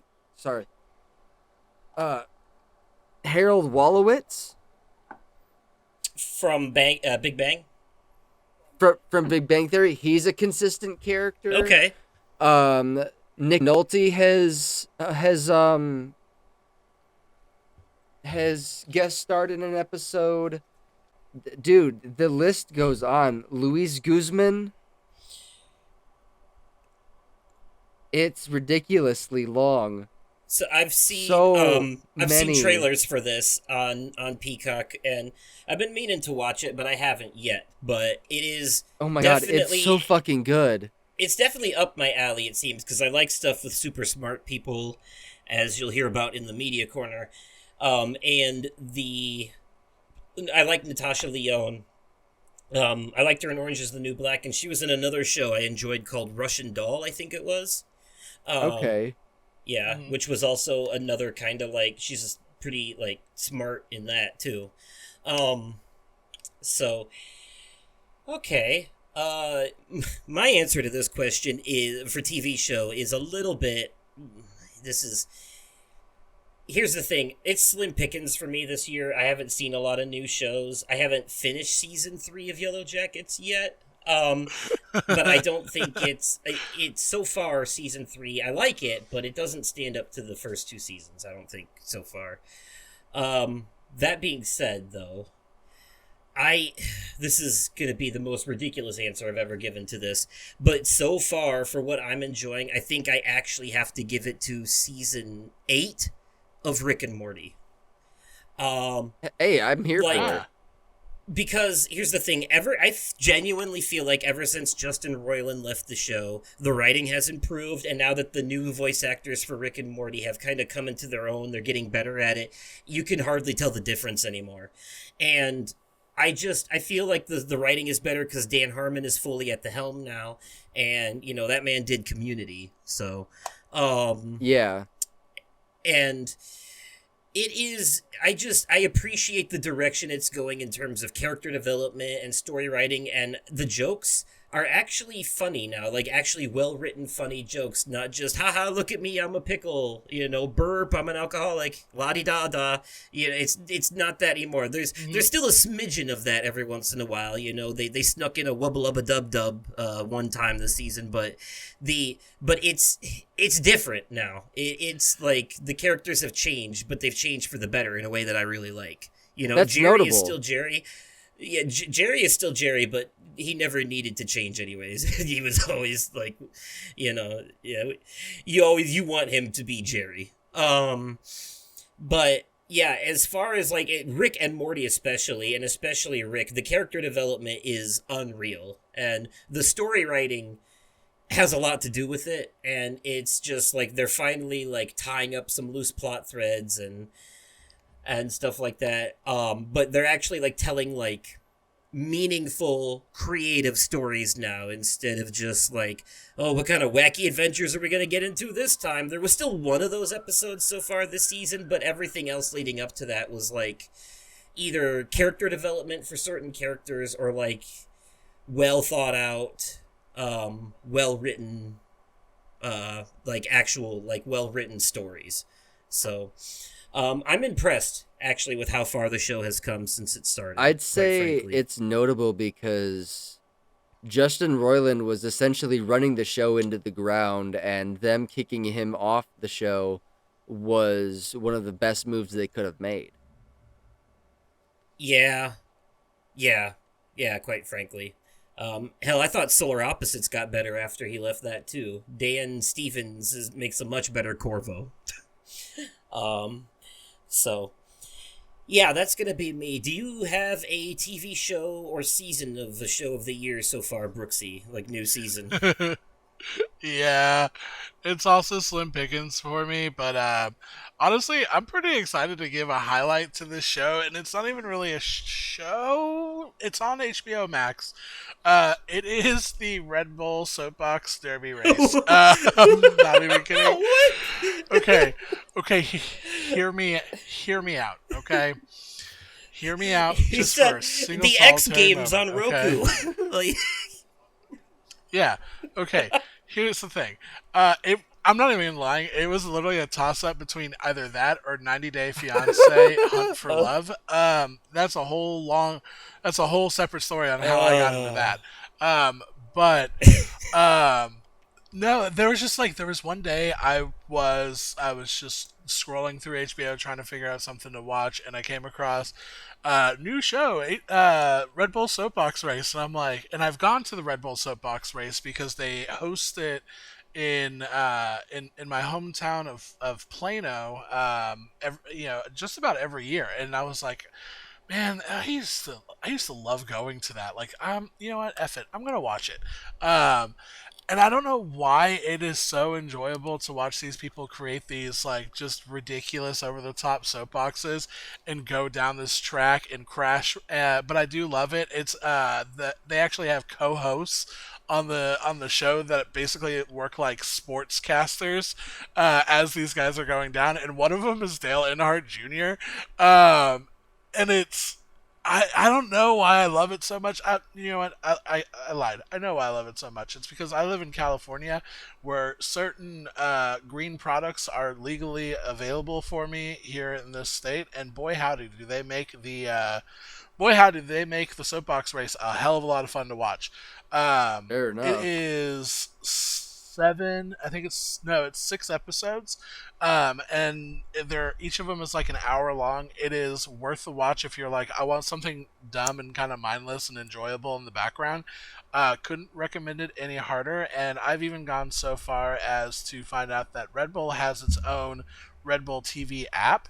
That has like the past like 15 years worth of soapbox races on there, and now that's like one of my nighttime shows now. Is I just cast my phone to the TV and I have soapbox race going on, and I love it. I don't know why I do, but I do. You know what? Fair enough. I am not gonna yuck anyone's yum. It's I love the diversity Yeah. here. That's yeah. I'm special shout to season 50 of SNL. I think it's one of the better seasons they've had in a while, quite frankly. A lot of great episodes in there, a lot of great hosts in there this season, a lot of great jokes. And the 50th special was pretty good too. Yeah, TV, I'm pretty much all tapped out on that. I haven't watched it, new season of Family Guy, whatever, who cares, it's background noise at this point. So music, I don't really have anything because I just physically can't, because I don't think I've listened to a single song that actually came out this year. But what about you guys? I have a song. Okay. I Okay. also have a song. Shoot. So it is a re-recording of the song Hawaiian Roller Coaster Ride for the live-action Lilo and Stitch. Okay. The reason I like I this have new heard updated version so much is because they chose this guy named Iam Tongi. He's actually of Hawaiian descent and was on American Idol a few years ago, and they had him on Disney Night 2 to perform it live for the American Idol on the American Idol stage. And seeing him back on that Okay. stage was really fucking cool. And just knowing his background, he auditioned initially when he was on the show because his dad had really encouraged him to get into music, and like maybe a few months before he auditioned, his dad had passed away, so he really had a connection with the culture of the original animated film. So for him to be a part of something that was so greatly appreciated in his culture, he's extremely grateful that he got to be a part of that. And I think that alone is why this song, while it's a re-recording of the original, I think it is that much better because of how much thought there was put into it. Okay. That and the original, not all of the original people, but the same children's choir that did the original Hawaiian Roller Coaster Ride came back for the re-record. Oh, that's cool. Okay. Oh, that's awesome. Hell yeah. All right. What's your song, Brooksy? Uh, My song is called The Recap. It is by Kneecap, and I don't know if y'all remember me. Yeah, I know. The Recap by Kneecap, yep. I don't know if y'all remember me talking about Kneecap for my favorite movie of the year for 2020, for 2024. Kneecap is a Irish rap group. Um, and they've been around for several years. They released a satirical biopic about themselves, and they acted the people playing them were themselves, and they are a incredibly politically charged rap group. Has been making an immense amount of waves in the Twitterverse and beyond. Initially from their performance at Coachella, where while Coachella was recording them live for people to watch at home streaming, they immediately threw up a crapload of Free Palestine signs everywhere on their screens.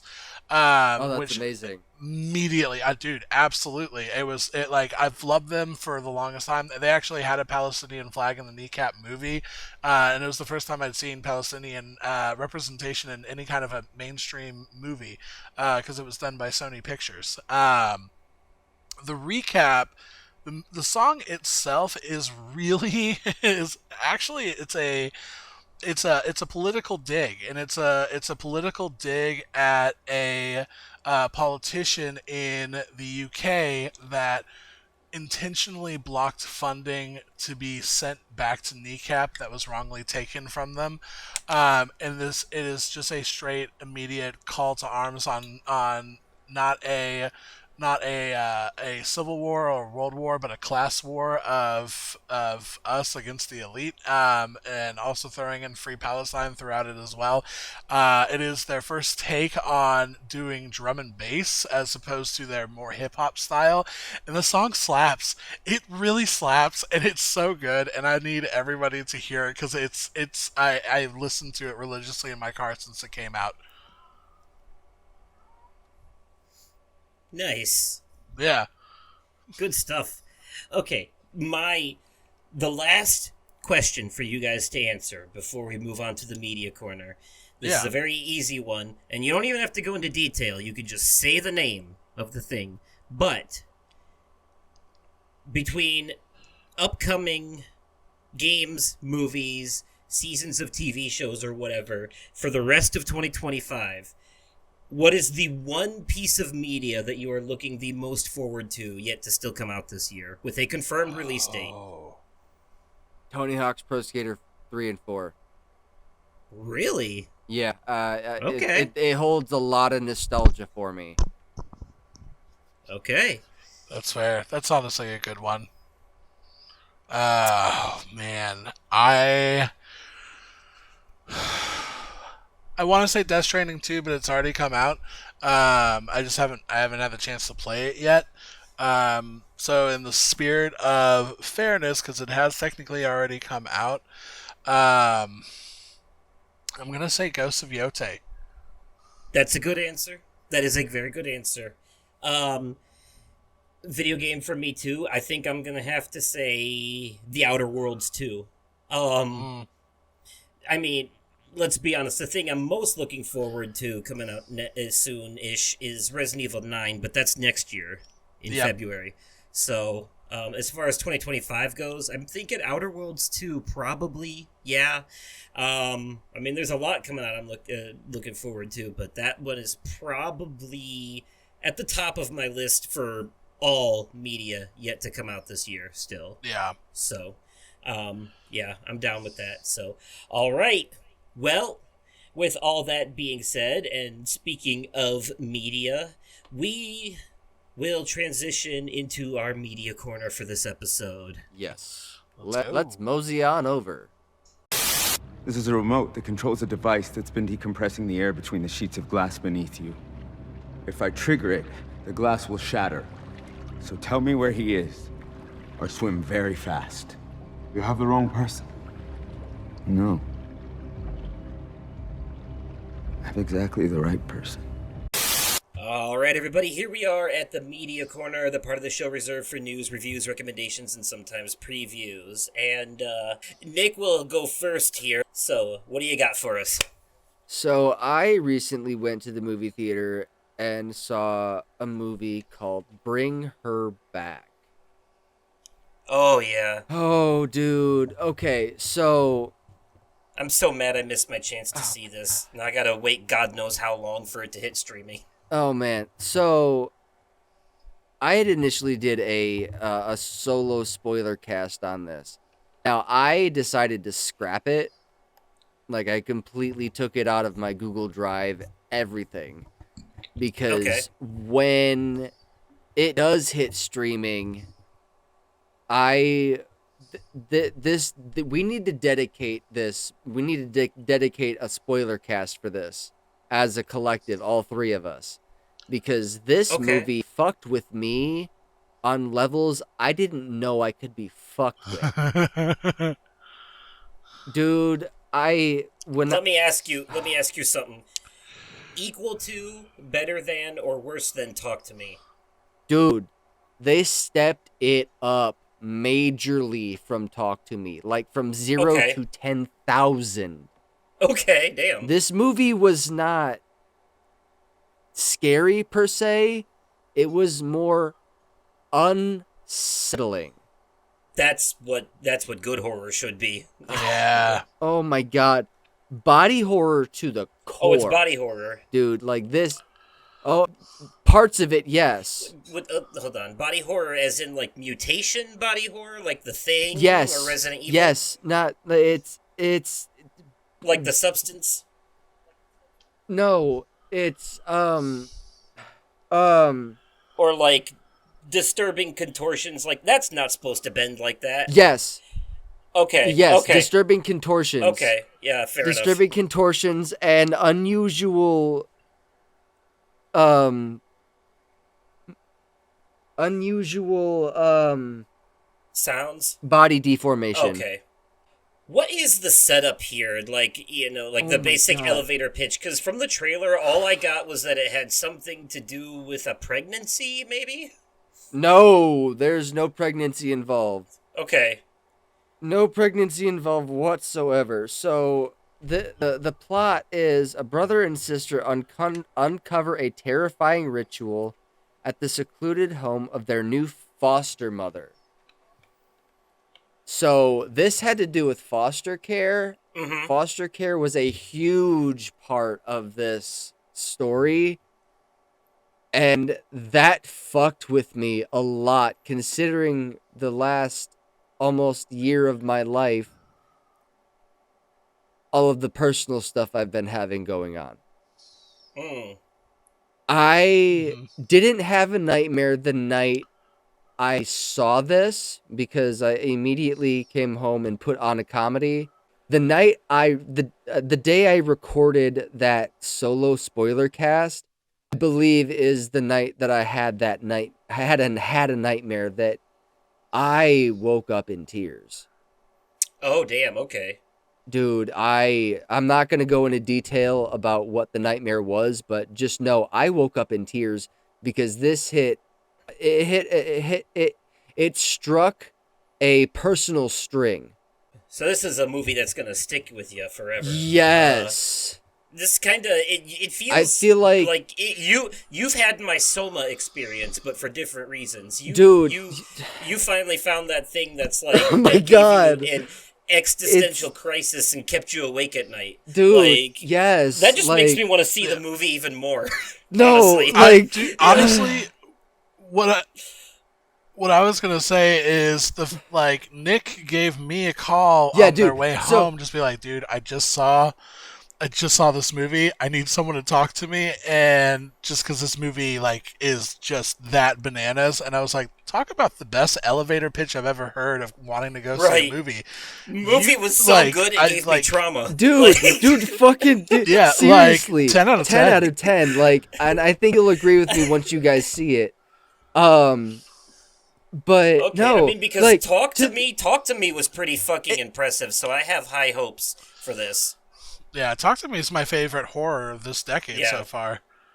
So this movie wasn't just visually disturbing, but No, it was this- mentally and this emotionally mo- disturbing too. But I needed to talk. I needed somebody on the phone for the drive home because this movie fucked with me so bad.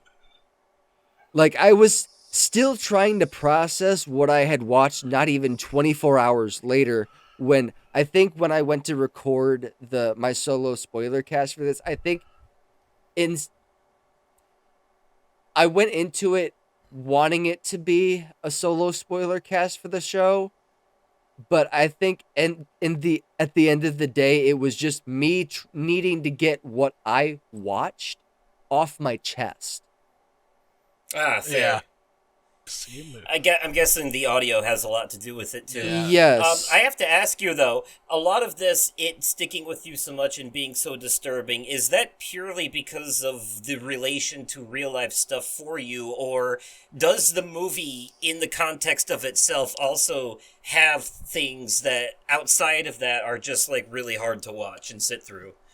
So it resonated with me a lot, and I personally was never in foster care, but I do know people who have been in and out of the foster system.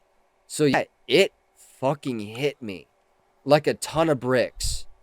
But was that the exclusive reason, or is there more that the movie does outside of that? I think that was the sole reason why this movie fucked with me so bad. I knew absolutely nothing about this movie going in. I seen like brief like descriptions of it while scrolling TikTok. Like, people have gone into the theater saying that they've had nightmares after seeing this, and I can contest to that. Like, this There's I knew absolutely nothing about this movie other than this movie was psychologically fucked. And it lived up to that? Yes. Even outside of your relation to it? Yes. Okay. I just want to know where to set my expectations, because right now they're sky high. Okay, so I know, do you remember how in Talk to Me, they did not stray away from kids getting hurt? Yeah. Yes. The kids in this movie get all they didn't stray away from the kids by any means. And that fucked with me more.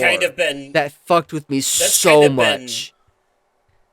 It's kind of been more of a thing in horror lately. Like the kids aren't safe in horror anymore. Yeah. They're kind of pushing the envelope on that, which I appreciate because, quite frankly, plot armor is lazy. Shuddering. Justin's trying to say those kids deserve it too.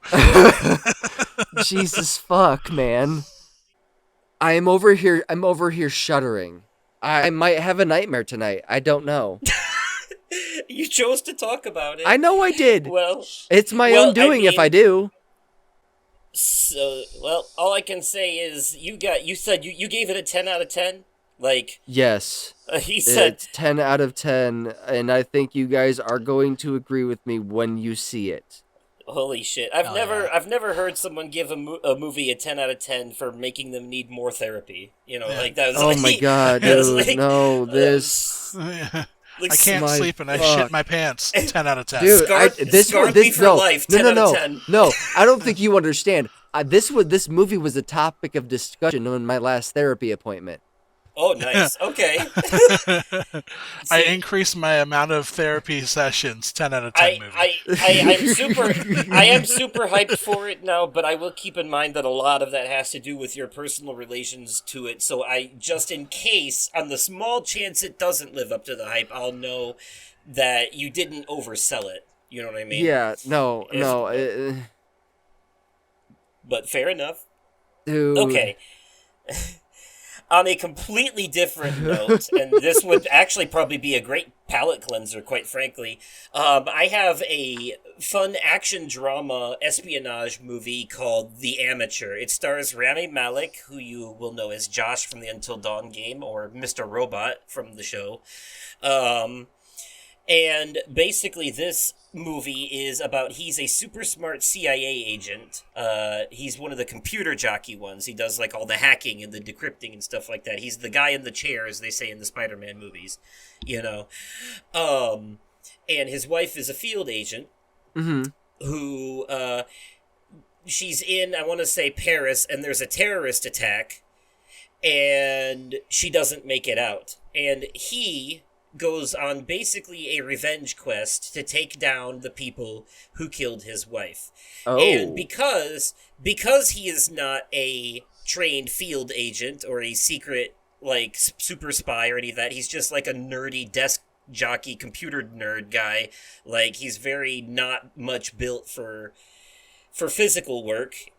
But he's super smart. So he uses his super smarts to find different creative ways to kill them, because he's not the kind of guy that can pull the trigger on someone point blank. Like, it's the kind of thing that would haunt him and stay with him. But what he can do is rig their fucking glass pool 60 feet above the ground to break, you know, Oh, man. stuff like that. So, I'm sorry, 60 stories above the ground, but whatever. So he basically does this. He finds ways, creative, you know, almost Jigsaw-esque ways, I would argue, to basically booby trap the people that he's going after into, you know, different elaborate, like, death, like, I'm intrigued. death situations. Is this streaming anywhere? I don't think so yet. I mean, it might be. You'd have to look, but it is, I don't want to give too much away, so I'm giving the most vague description of the movie possible, because there's actually a whole lot more involved in it all than what I'm saying. Like, I'm avoiding very specifics, but I will say that there is a lot of, like, corrupt government and CIA espionage stuff going on, in addition to the main story of him getting revenge. There's basically like an A, B, and C story in this movie. Okay. With the A plot being his revenge plot, and then the B and C plots being like the B plot being people chasing after him, and the C plot being the director of the CIA looking into CIA corruption. It's like three different things going on here. And the details surrounding a lot of that and the people that get involved, the movie ended up being more than I thought it was. Like, I'll say it's a 2-hour movie, and you don't even really get to the first quote-unquote booby trap until after the first hour. There's a lot of build-up here, but the payoff, I think, is worth it. Because this is one of those movies where the main character, everything that happens is basically them puppeteering it with their super intelligence. Okay. Like, even when it seems like he fucked up, it just turned out that was part of his plan all along. You know what I mean? Like, it's one of those type Fair of things. enough.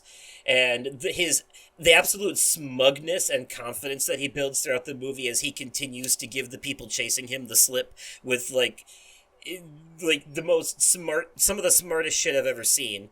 I will say, though, a lot of it is the movie definitely does that jibber jabber pseudoscience stuff where they're talking about a lot of like high tech hacking stuff and all that I guarantee isn't actually real. You know what I mean? It's like movie magic shit. But it's still impressive, and the way they talk about it, like they actually know what they're saying, makes you believe it's real, at least in that universe. You know. But it's definitely like movies like this definitely like to make like the CIA look like they basically have like magic computers that can just do everything. Mm-hmm. You know what I mean?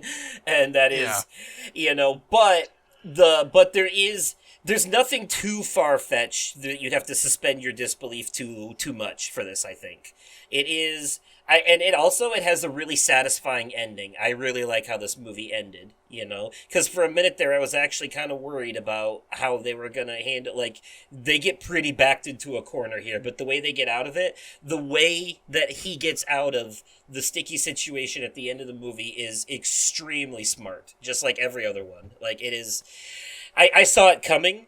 I was like, yeah, I bet you he's here on purpose. Like, he wanted this to happen. And then next thing I know, yep.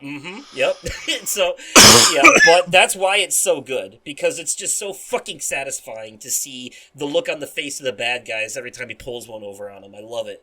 It's, I don't know, something, it speaks to something primal in my brain.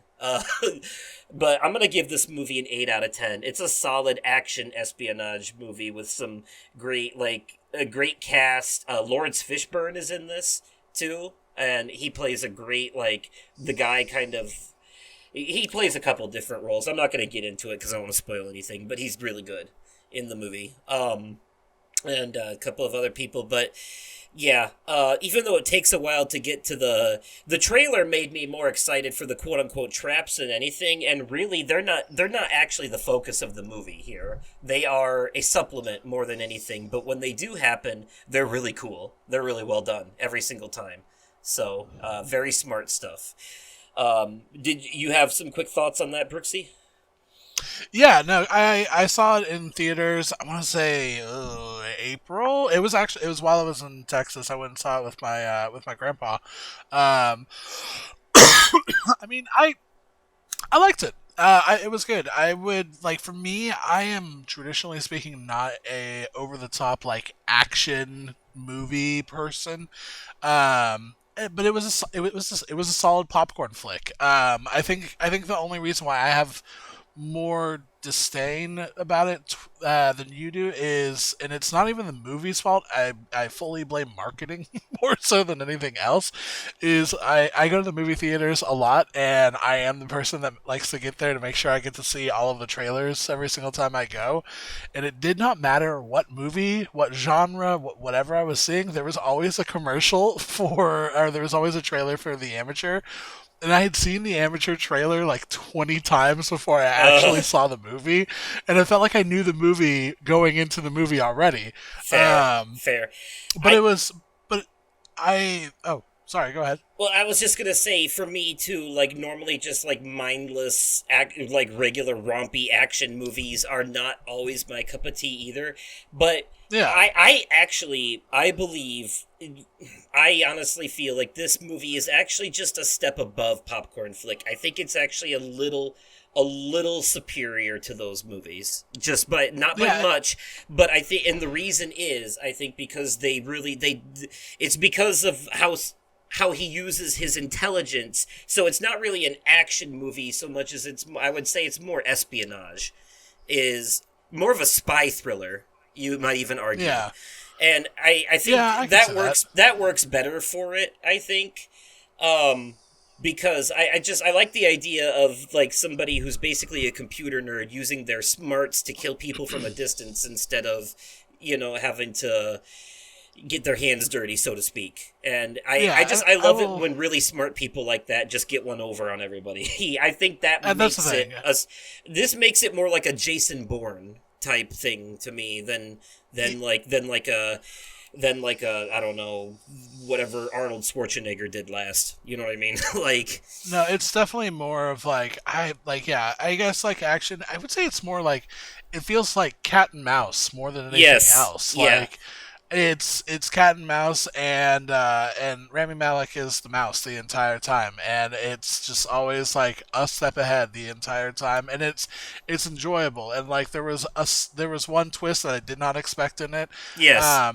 Again, I'm not saying it's a bad movie by any means. Like, and when I say like it's a solid popcorn flick, I don't mean that in any kind of like disdain or like, like this is a bad movie. Like for me, I would if I look at it as like it's a solid 7 out of 10. I enjoy 7 out of 10 things. Like, is it something I'm gonna pop on because I thought it was great? No, like I was good with the one time. If it's on, I'm not gonna be offended or upset about it or anything like that. It's nothing. It's like it exists. Like, I enjoyed it. If it's on in the background, I'm not gonna be upset, but I'm not gonna like actively go out of my way to go see The Amateur again, if that makes sense. Yeah, no, that's fair. I'm not in a rush to watch it again either, but I do think, credit where it's due. I do think it deserves more praise than your typical action movie, honestly. Fair enough. All right, and what was your thing?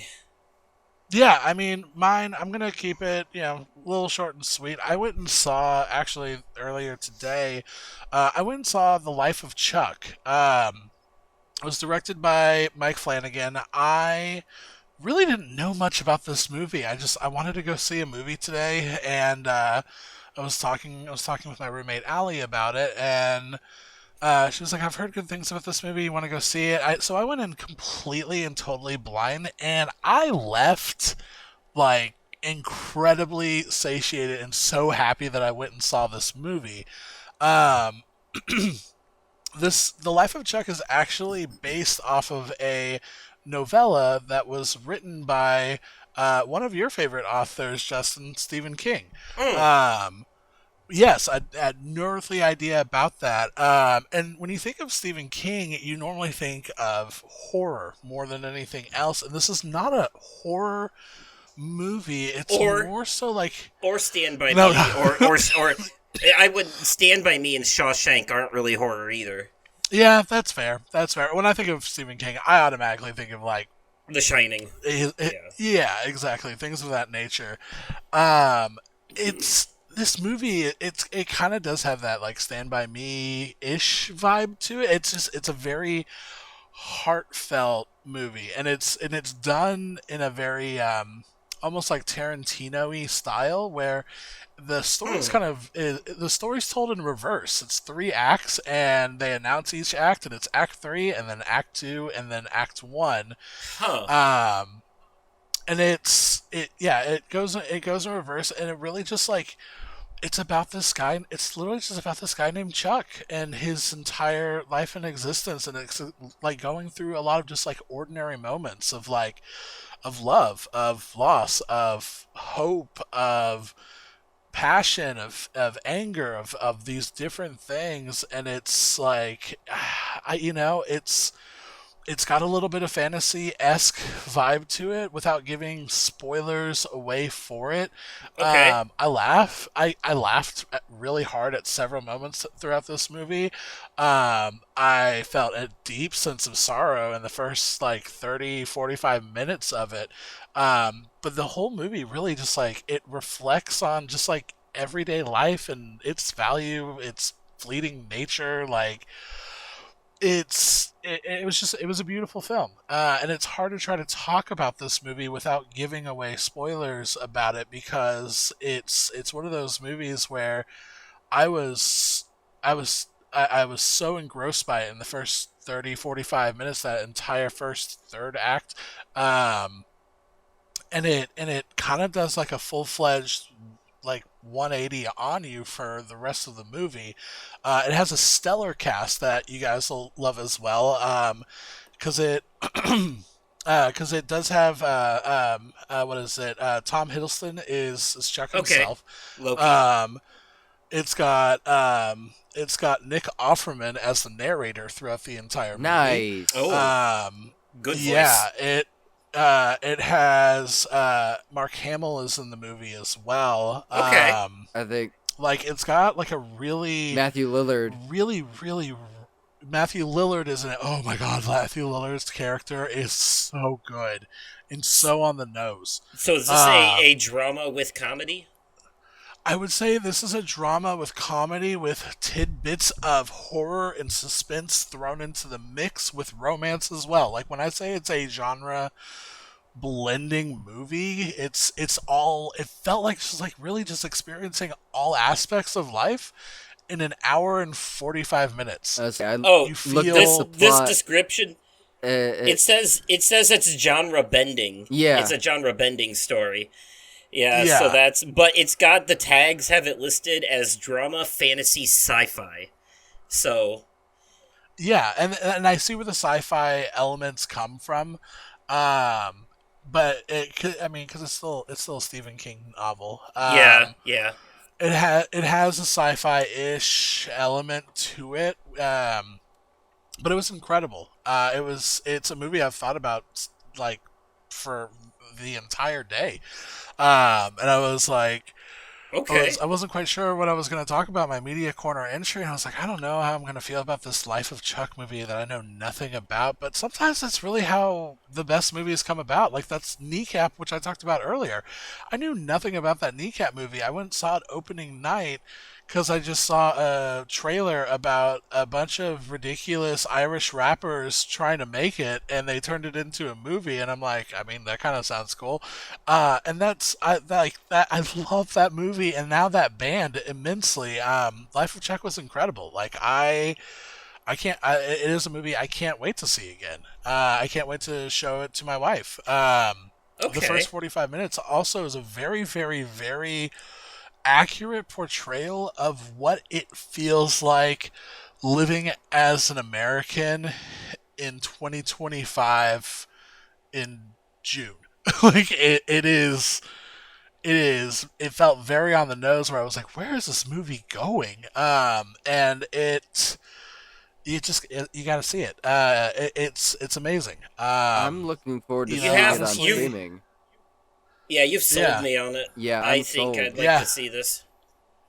Like, and I know I tend to be a harsher critic on things, but like I gotta give this one a 9 out of 10 for me. Nice. Okay. Okay. Like I That's high was praise. struggling because I was like and that's the thing is like I had been sitting on 8.5 throughout the day, but the more I think about it, and the more I think of the ties that they did throughout the rest of the movie, just based off of that first/third act, was just so well done. There are a couple questions that I have at the end of it that I wish were better answered, but that's really the only complaint I have about it.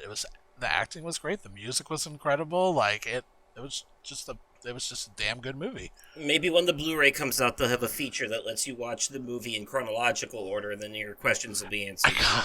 I kind of it's there are certain things and or people that were omitted, and that's the part that I'm confused by. But I okay. think it's a lot of. I think I have a theory as to why. I need to read more into it, if anything. Fair enough. But yeah, when that goes on streaming, yeah, please. Oh God, you will not be disappointed. That was such a good movie. Okay. Yeah, that sounds. I'm interested yeah. now. I knew nothing about it until today, and in a matter of 10 minutes, you've sold me on it. So I've seen Awesome. clips. I've seen interviews on TikTok. Well, not necessarily interviews, but Tom Hiddleston talking about it on TikTok. okay. Yeah, it was amazing, man. It really was. You get me sold. Wait, I God, think it was maybe good. I did see a trailer for this during the Dead Meat Horror Awards. I will tell you, because I did see a trailer for it at some point while I was going and seeing a different movie. The trailer gives so little in the best way possible about the movie. Yeah. Okay. Fair enough. All right. Well, that's a wrap, everybody. We're going to call it there for the night on this episode. Thank you so much to everyone who is listening and or watching this on YouTube, Spotify, wherever you are. If you're on Spotify, you can leave a comment down below. If you're on YouTube, you can leave a comment down below. Let us know what your favorite media of the year is so far. And remember to smash that like button or give us a good rating or whatever the thing is on the thing that you're on. Also, you can email me at podcastoversoul@gmail.com, and we may read the email on the show if we can never figure out how to leave enough time at the end to do that. So, anyways, Nick is the Gaming Fiend on all the social media platforms, Instagram, TikTok, all that fun stuff. The Gaming This guy. Fiend 1. And the Gaming Fiend 1. Yes, don't forget the 1 at the end, the number 1. And Brooksy is on Instagram as Brooksy My Boy. That's boy with an I at the end. Thank you again to all of you so much for listening and or watching. And we will catch you in the next one. Good night, everybody. Bye. Later.